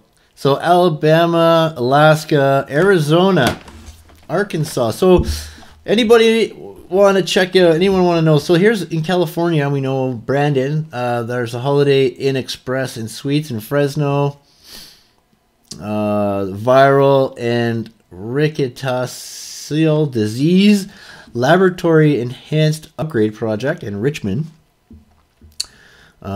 studio movie grill, Citrus Heights, theater, so it's a theater and auditorium. Colorado. This is neat because this is kind of giving you the projects in each state, right? Which is really neat. Anybody? Yeah, Florida. So Gulfstream views, Boynton Beach, Florida, multi-residential townhomes. Wood Springs Suite, Cypress Creek. Oh, we looked at Cypress Creek at one point, remember? Yeah, hotel. So that's Cypress. Wind Bay Terrace, Mar Plaza in Tampa. Multi-residential apartments, right? And look at this, Hawaii. We got Iwa Beach Elementary School. Miscellaneous R&M for FY16. So Iwa Beach. Honolulu Zoo, new roof and day pen for lion in Honolulu. Nimitz Elementary School, building C&D structural repairs. Yeah, so, oh, Colorado, excellent. So Rocky Mountain Apartments, exterior package, Colorado Springs, some multi-residential apartments, Hope West, Pace Crossroads renovations, West End, Grand Junction. It's an elderly care assisted living building. Circa Lighting Denver showroom. Location Denver. That's a retail store. So Circa Lighting Denver showroom. That's cool, man. Illinois. Aldi number 23. Moline, Robert Healy Elementary School, Chicago, Texas Roadhouse, Bloomingdale, Indiana. Oh, HC Grill and Restaurant. Yeah, Rue, you bet. Yeah, you're going live. Oh my gosh, pretty soon, eh? Within the hour. I'll definitely be on your stream. So, yeah, man. You betcha, Rue. Happy New Year. We'll see you guys. We'll see you when you go live within the hour. Yeah, she. That's okay, Rue. We still are the gang here too. That's awesome. But so Louisiana, there's the Sherwood Oak Apartments in Baton Rouge. Diamonds Direct, tenant improvement, Metairie, Maine, and then B2273 Voller Barracks at Fort Polk, Louisiana. So military offices. You know what? I can never say Massachusetts, so we just call it Massive Two Tits up here. So I don't know what you guys call it down there, but we call it Massive Two Tits up here.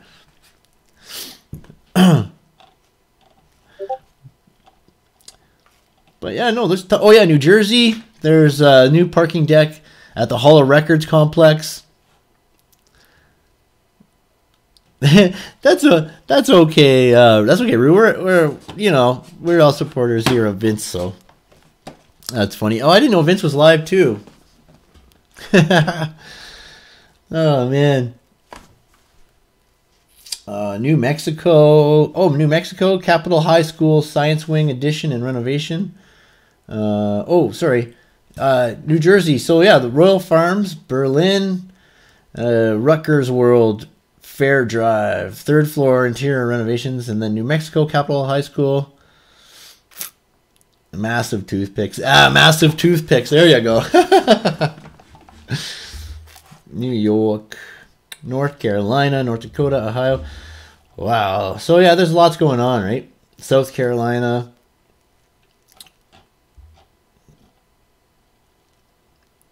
But so yeah, there's definitely stuff going on. Like I figured, just kind of it's kind of good to, if you're looking for work and you're in those areas, and you kind of know where to go to find people, right? Going mobile, the benefits of mobile construction. You know what? I don't even have to say it. This is definitely one of the biggest changes this year and last year is the integration of mobile phones and tablets and stuff like that onto work sites. Now all our timesheets and stuff like that are automatic on the phones, and the drawings are, you access them on our phones and tablets. I never bring the drawings. I never, very rarely look at physical drawings anymore. It's always on the computer screen, right? So, but yeah, definitely better record keeping, real-time collaboration, improved efficiency, increased productivity, mobile office. Yeah, we know going mobile is a must nowadays. Everybody's on mobile, so this is neat here. Convention center and military construction projects in December. So here's in millions. So this is actually 1 billion. MGM Resorts Atlanta. So that is $1 billion job. Discovery Park District, Purdue University, and in West Lafayette, Indiana. I don't know, maybe. Anyway, that's another $1 billion project. 2018 bond for convention center expansion, City of San Diego, $685 million. Wow. Jacksonville Convention Center, Riverwalk Place, $600 million. That's Jacksonville, Florida. Live Hotel and Casino, the Cordish Company, Philadelphia, $600 million.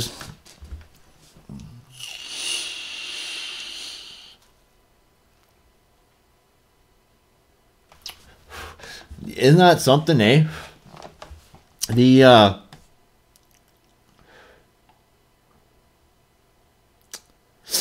like 50K and under, yeah. You know what? It does, like some jobs, like when you're on a job for over a year, every freaking day, it gets boring and very frustrating. I definitely I like you know, 3 months, 4 months is good, you know, on a job. And then I start getting squirrely. Carlos, hey man, what's up? My main hoser, hey, what's up?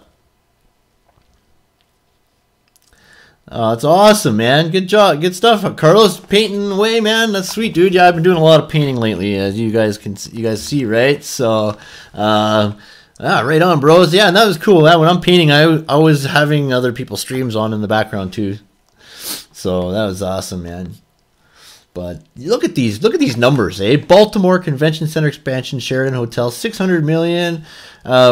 Broward County Convention Center expansion and headquarters hotel, Fort Lauderdale, $555 million.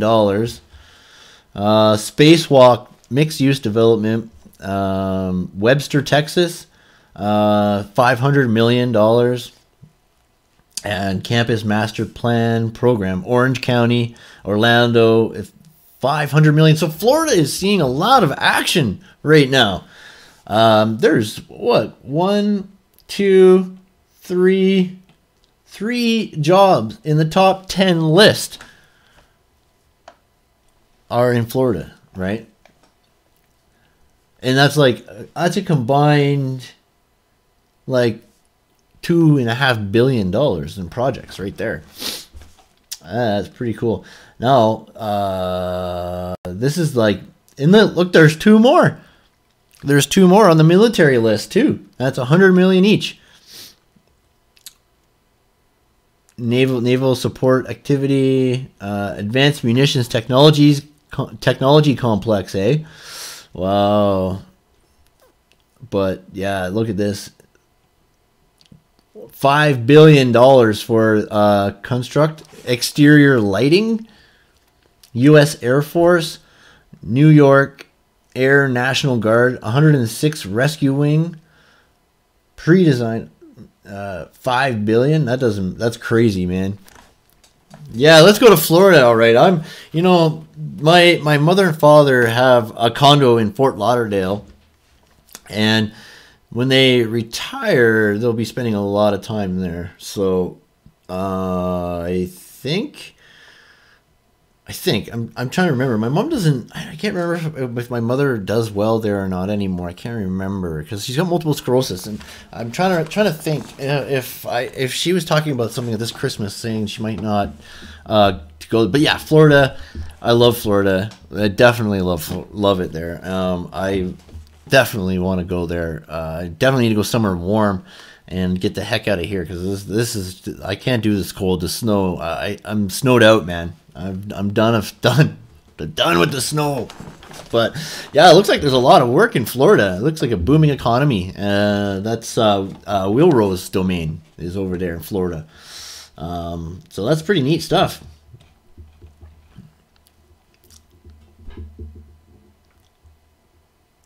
I won't tell anyone, Cricket. You're working. No worry. Oh, that's too funny. So yeah, this looks like a Canadian product, but SIIG or SIG.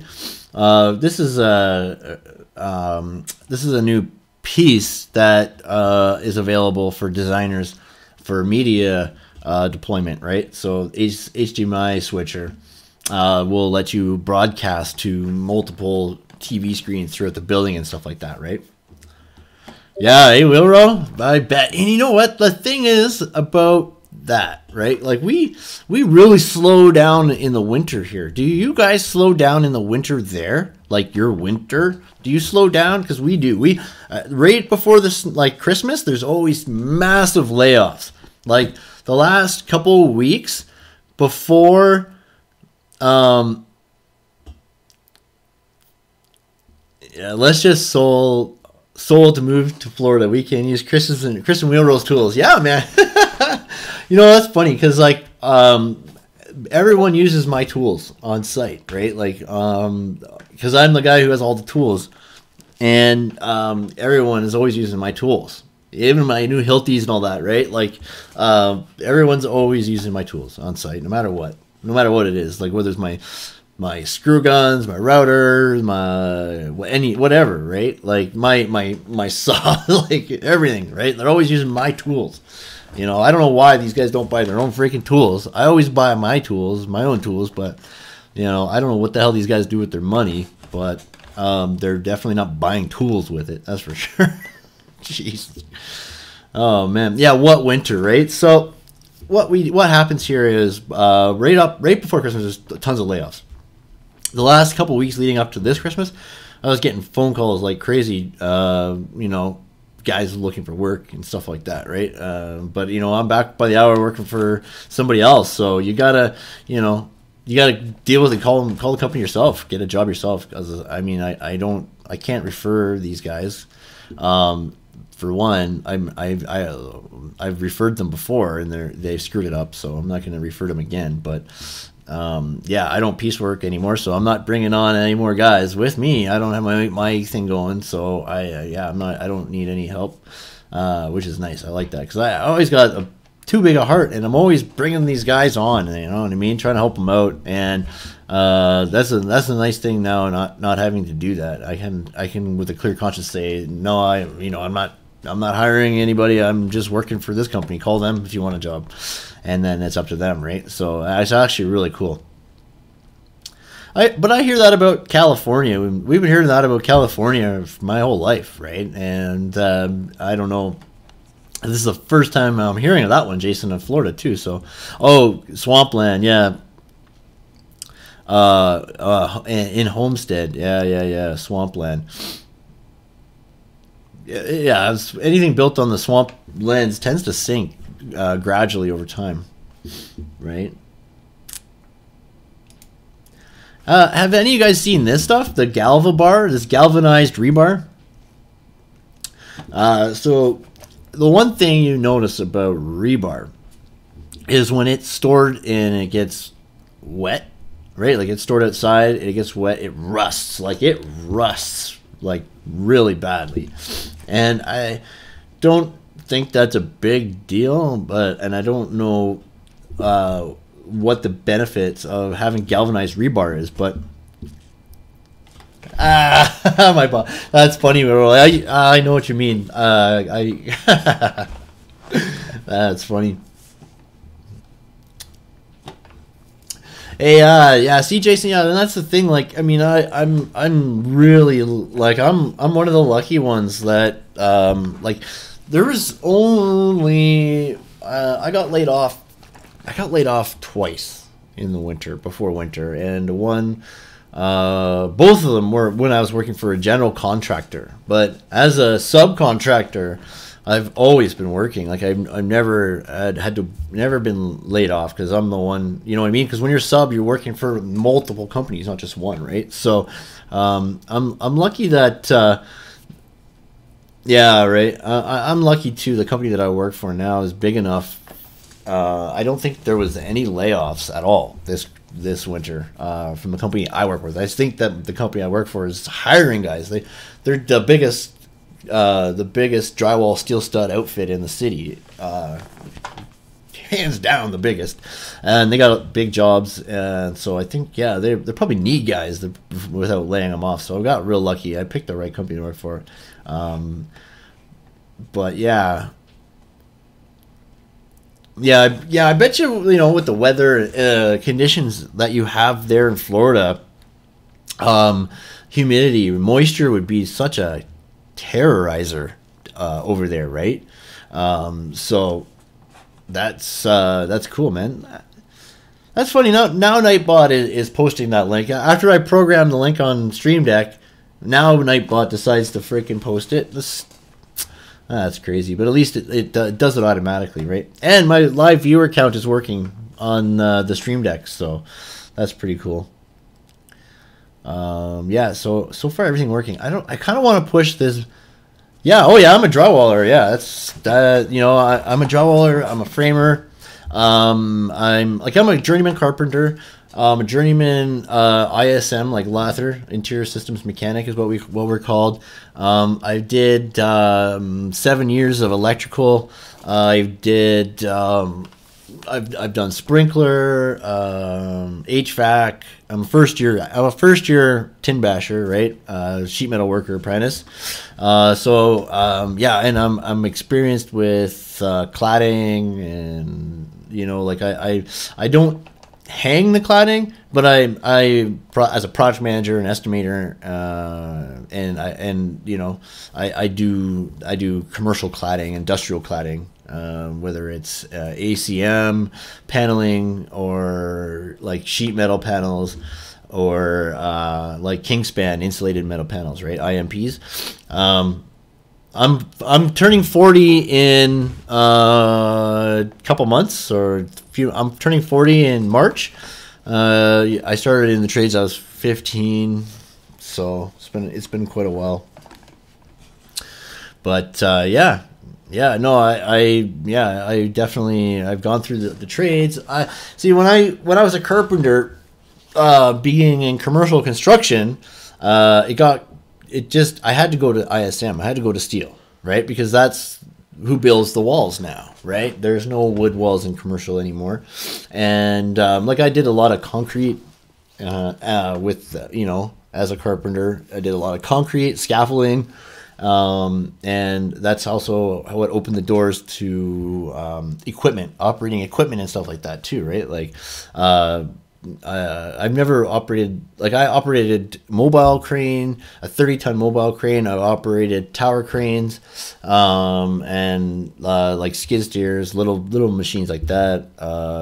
Bigger rollers. I drove, but yeah, I know I am stopping.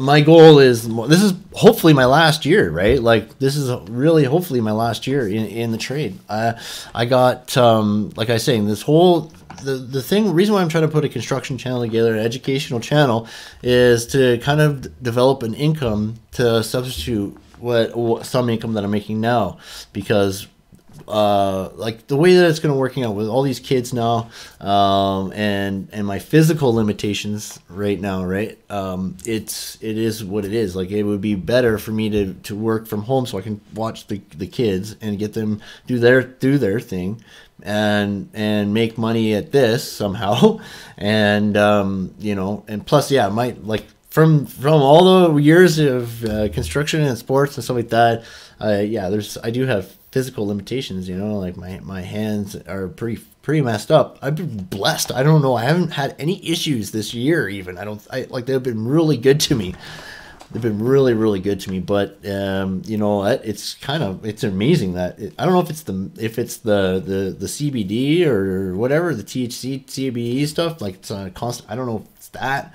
But yeah, it's, like I'm still a little gimpy. Like I drop things, and I have my grip's a little weird and off. But other than that,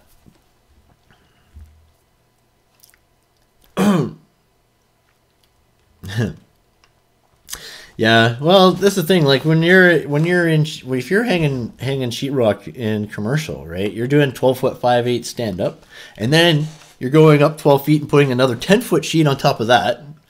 And then you're going on top of the 10-foot sheet and you're cutting out like a 2 to 3 foot top on top of that, right? So, yeah, like you're 30 feet high is pretty normal, right? For a drywall wall. Plus the steel studs, like 30 feet high, 30 foot long steel stud, 6-inch, 16 gauge is quite heavy, right? So, yeah. But yeah, it's all about having the big guns, yeah, and technique. Like once you learn the dance, like with drywall, we call it the dance. It's much easier. Like I'm a shorter guy too, so when you see me throwing around those 12-foot 5/8 sheets, it's pretty amazing, right? So, but it's because I know the dance. I've been dealing with it for years, and you know what I mean. So, but yeah, it's heavy shit. Like it's like 200 pounds a sheet, right? Under 30 sheets, yeah. And see, like if I don't do 30 sheets before coffee, I'm not making any money.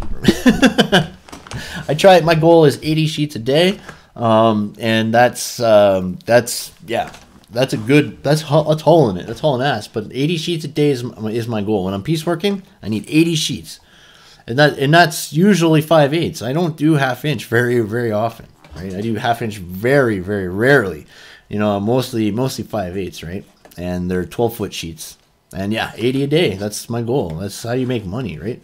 So, yeah, usually I'll pay a guy, you know, 20, 25 bucks an hour to screw off behind me, and that's it, man.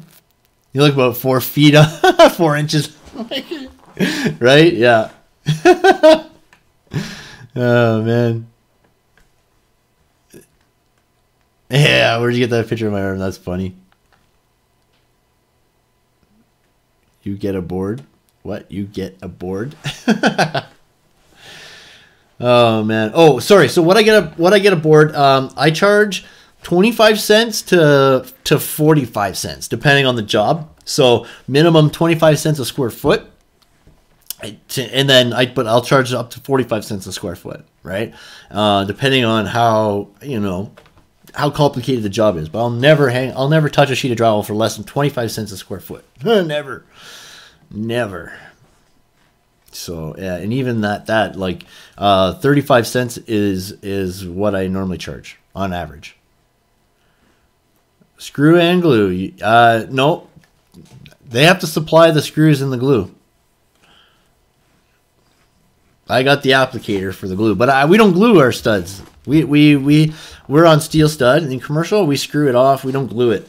In residential, they pay you 22 cents a square foot, and they make you buy the glue in residential. No thanks, not for me. Plus, residential is it's way slower. Like you gotta and you gotta like there's so many cuts and little pieces and this and that. Like it takes forever.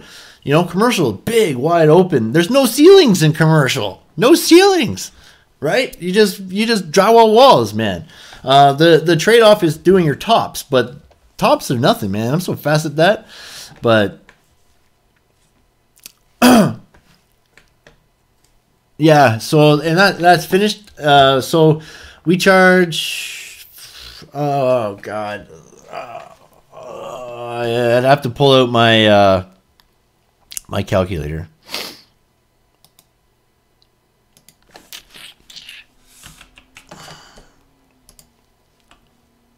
All right, so 1.45 plus, we'll say 2 plus, so 280 a square foot. So about 280 a square foot. Nope, it would be 295. Hold on here. That's not right. Plus material. Should be plus 295.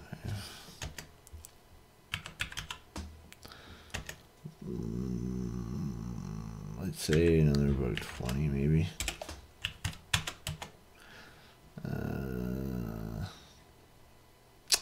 So about $4.15 a square foot installed, painted, like finished and painted. So $4.15 a square foot would be normal. So so for a 12-foot sheet, oh yeah, about two.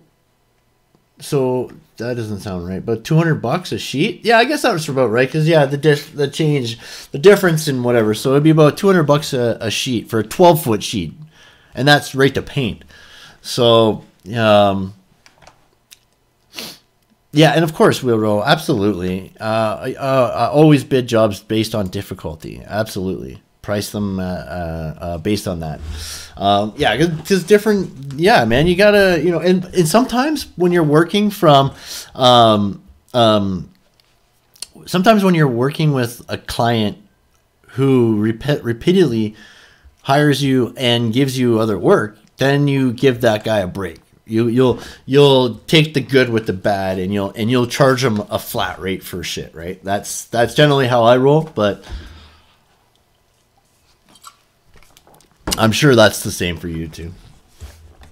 I know, Jason. I know, dude. I totally, I get it, man. And I was raised by a hardworking mom and dad, and my dad literally beat my ass, and trained me to be a hard worker, right? Like, yeah, he didn't accept any slack for me whatsoever. He whipped my ass into shape, and yeah, and it helped too. Like when I played sports, when I was on the football field, I was an animal. Like I was an animal. Like, dude, I was never on steroids, but I was constantly being tested for being on them because I thought I was, right. But it was just because I was off my like I'm just nuts, right?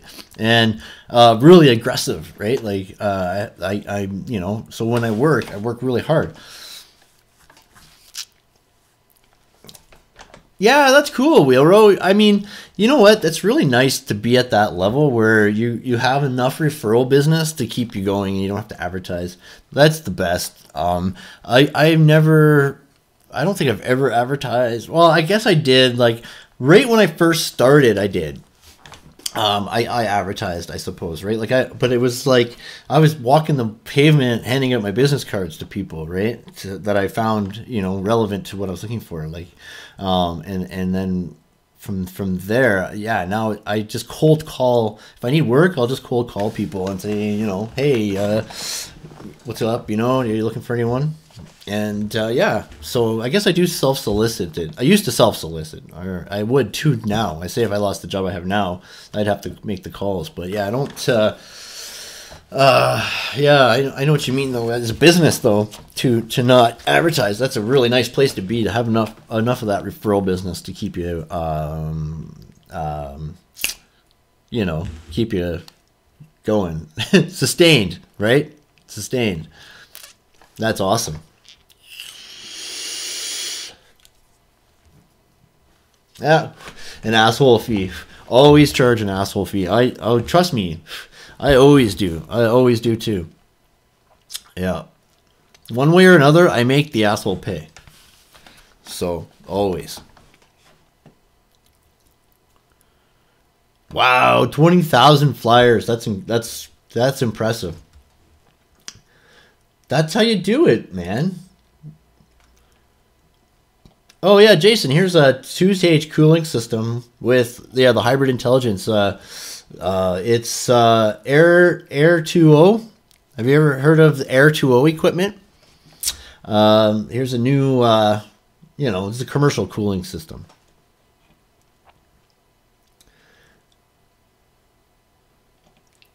Two-stage cooling, right? So at its heart, Air 2.0 uses a 2-stage indirect evaporative cooling solution. During the first stage, outdoor air is passed through the evaporative cooling section, and as the warm air is cooled, so is the water. This cool water is then transferred to a high-efficiency heat exchanger over which the primary outdoor air is passed to deliver the first stage of cooling with no additional moisture. This is indirect evaporative cooling. The air is then further cooled as it passes the second cooling stage, direct evaporative cooling. This same concept can also be utilized to provide ultra-efficient heat recovery of air-conditioned buildings. The combination of these two stages deliver the highest performing evaporative cooling system available in the world today. An asshole fee, yeah.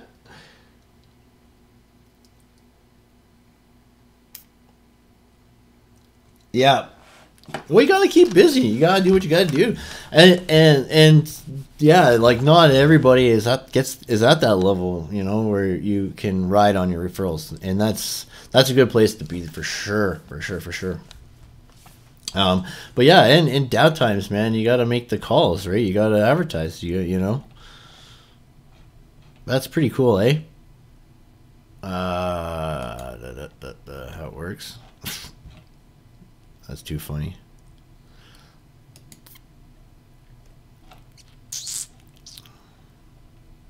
Hybrid heat pump. Yeah. Anyways, that's cool, man. Columbus, mixed drive use tower. This was $120 million a mixed use tower in Jersey City. New Jersey. That's why I picked it, because of New Jersey, right? Yeah, and that's good, Tom. Yeah, you know,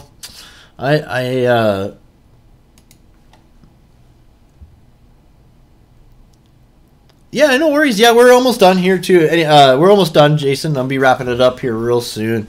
I'm just gonna get over this last couple pages, and then any last thoughts, anything. But yeah, we're almost done. It's been over 2 hours. I appreciate you coming by and spending the time here.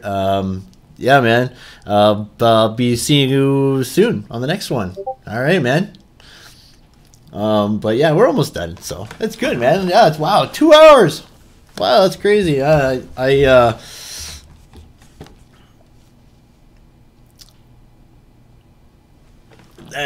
a good philosophy to have, Wilro.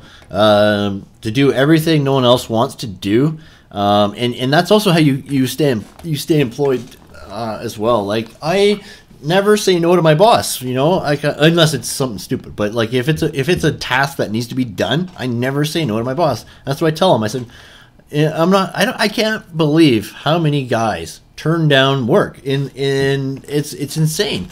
And how many oh, Rue is on. Okay, yeah. Really? She's on already? I thought she oh man.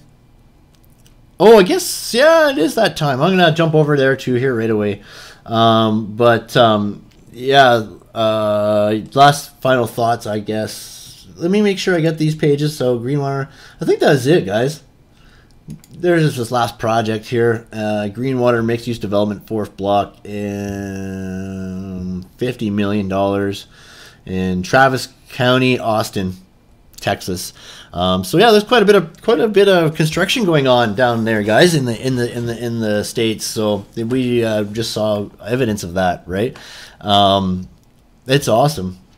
But yeah, no, that's that is so true though. Like, you know, even like when I'm on a job site and as a foreman, asking guys, there's certain guys who won't do other certain things, right? Like this guy won't insulate, or this guy won't drywall, or this, you know what I mean? Like it's stupid. Me, I'll do everything. I insulate, I drywall, I'll tape what I can, right? I'm not a very good taper, but I can fire tape very neatly and make it look good. And I could, you know, I'm learning more about taping. Paul Peck Drywall Tube is actually a pretty good place to learn about taping, by the way. His videos are pretty awesome. But I'll do everything in my trade. Like I'll form concrete. I'll drive a machine. I'll operate the lifts. I do anything. I do it all, right? And I've always been like that. That's why I got so much experience and got my hands in so many different things, right? Is because of just doing anything. I don't care what it is, as long as you're paying me and it's not gonna kill me. You know what I mean? Or I'm not doing it against drawings and specifications, or you know, or I'm doing something unethical. Then whatever, right? I'm just doing it.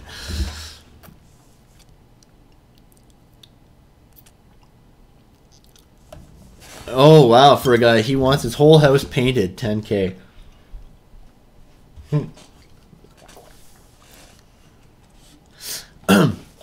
That's what I'm learning. Tom, is the boxes right now.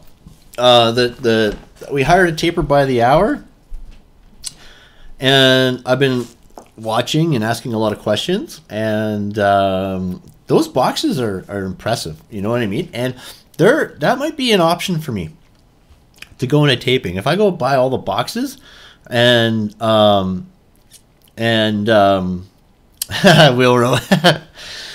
well, you know, like I can't do everything, but you know, the one thing I definitely never touch is plumbing. Chris never touches plumbing. When I touch plumbing, I usually have to change my clothes and you know, my because I get wet. That's funny. I don't do plumbing. I don't touch that stuff. But yeah, the bazookas and all the boxes. There's I seen this guy with a 14-inch box one time. 14-inch box. Can you imagine? So yeah, you know what? If I got the boxes or learned how to use the bazookas and stuff like that, I could possibly be able to tape. You know, that could be a viable option for me. You know, that's just something I haven't mastered, and I'm very basic. Like, I'll hand tape, and I'm starting to learn more about it, right? And taping is tough, sure. And that's right, Wilbro, you're right. Yep, yeah, bosses do like guys willing to do above and beyond and give things a shot. Yep. And that's how I built my reputation up in Edmonton here, is being that guy that you can call to get a very complicated job done, right? It doesn't matter how long it takes either. Yeah, and physical is good. I'm strong. I'm in top physical condition that way, strength wise, and it's the money. It's the money you can make taping. If you're a good taper, the amount of money, like the good tapers are the guys like they show up the site with big trucks or BMWs, and you know what I mean. They make a lot of money. If the good tapers make lots of money. Way more than we do framing and drywalling and stuff like that, right? So, and that's when I take a wall, I take the whole wall, I lay it out. The last job I did, I did the grade beams, then I did the layout, I did the steel, the insulation, the drywall, and I freaking hand taped it. It was 500 feet of 30-foot high wall, both sides, and I hand taped it because it was just fire taping. But you know what I mean? That was quite physical too. But yeah, that would be good, man. Good coffee getter. That's awesome. You know, I buy coffee every day for the crew, for my crew, right? I get coffee every single coffee break at 9:30 in the morning. I get coffee every day for my crew, and that never miss. I never miss a day. And I'm not even like an official foreman, but I'm the go-to guy. Like, I told him I didn't want any responsibility, but you know, it just you naturally follow into these roles. Like, there is no foreman on site; it's just me. So and then yeah, I usually have 1 or 2 people with me, and that's and then there's the other tapers and stuff like that. But yeah. Yeah, I usually take care of whoever's working directly with me, and yeah, every day. But oh man, that was a good stream, everybody. Yeah, I'm gonna call it quits here pretty soon. I'm gonna try. What am I gonna try? When I go, I'm gonna do like a. No, I'm not. I'm just gonna cancel it on here, but. And you know what? Once in a while, when I see the superintendent stressed out, I'll buy him a coffee too when I go in the morning, right? Like, if I know he's having a rough day, it's only been a few times over the past few months or whatever, but I'll grab him one too. He's medium dark roast, 2 cream, 2 sweetener. Medium dark roast, 2 cream, 2 sweetener, and that's funny. Like, I remember people's coffees, right? But that's just, you know. Yeah, man, it was fun. It was a good stream. I appreciate everyone being here today and taking the time to hang out. And I just want to make sure, Tom, if you're subscribed to the channel, right? But if you haven't commented, because I don't think I seen you comment on those 2 videos. Get over to my channel and get on the comment on the SCO 6822, the router review video, and the DX 351 review video. There's 2 videos. They're actually just linked them in the Discord as well on the main channel there. If you scroll above, you can see them. Get a comment on those videos so you can get a chance to win the bag, the Hilti bag, on January 17th. They're all of this. Somebody's going to win this new the pouch and everything. There's the Cadillac pouch, all that. I got videos online, but get over there and get a comment on those. Now you're on the Discord, so you might as well just get a comment on those 2 videos so you can have a chance to win these pouch, bro. Yeah, Wheelrow's all qualified up. Yeah, you bet. He's already in the draw. So yeah, and if Eddie can get over there too, he can get in. But oh, you're totally qualified, man. You're no problem, man. You got her. Yeah, Wheelrow. Yeah, you're good to go. The only person was Eddie, eh? So we got oh, yeah, and Carlos too. But oh no, Carlos is good. Jason's good. Dan's good. Chef is just good on the 1. I gotta reach out to him. David Bryant. So 1, 2, 3. Okay, so 1. I'm just counting to see. Like, there's 1, 2, 3, 4, 5, 6 guys. There's 6 guys who are solid in the draw. 6 guys that are solid in that draw. Brandon, Jason, Willrow, David, and Dan. And I don't know if I missed it, but yeah, it's pretty cool, man. It's pretty cool. I know I made it way too complicated. Next year's giveaway will be way easier to get entered. But this time it's kind of cool because it's in our intimate small circle of people, so it's gonna be nice for somebody in this group to win it.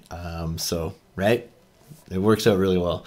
It's not like it's a huge channel right now, and this is the best part about being small. And you know, this is the best part about it, right? Because you know, when somebody wins something on a big channel, you don't know them, right? You don't know that person. So this time when you know them, it's and that person more so deserves it, right? Because they've been with you since the beginning, right? So this is a really good opportunity. But yeah. Yeah, dude, that's a good idea, Wilro. That's a good idea, man. But yeah, I'm going to sign off, everybody. I got to get over to Christina's stream and see what she's up to. But I'm going to sign off. This is Chris, everyone. Bye for now, everyone. Thanks again, guys.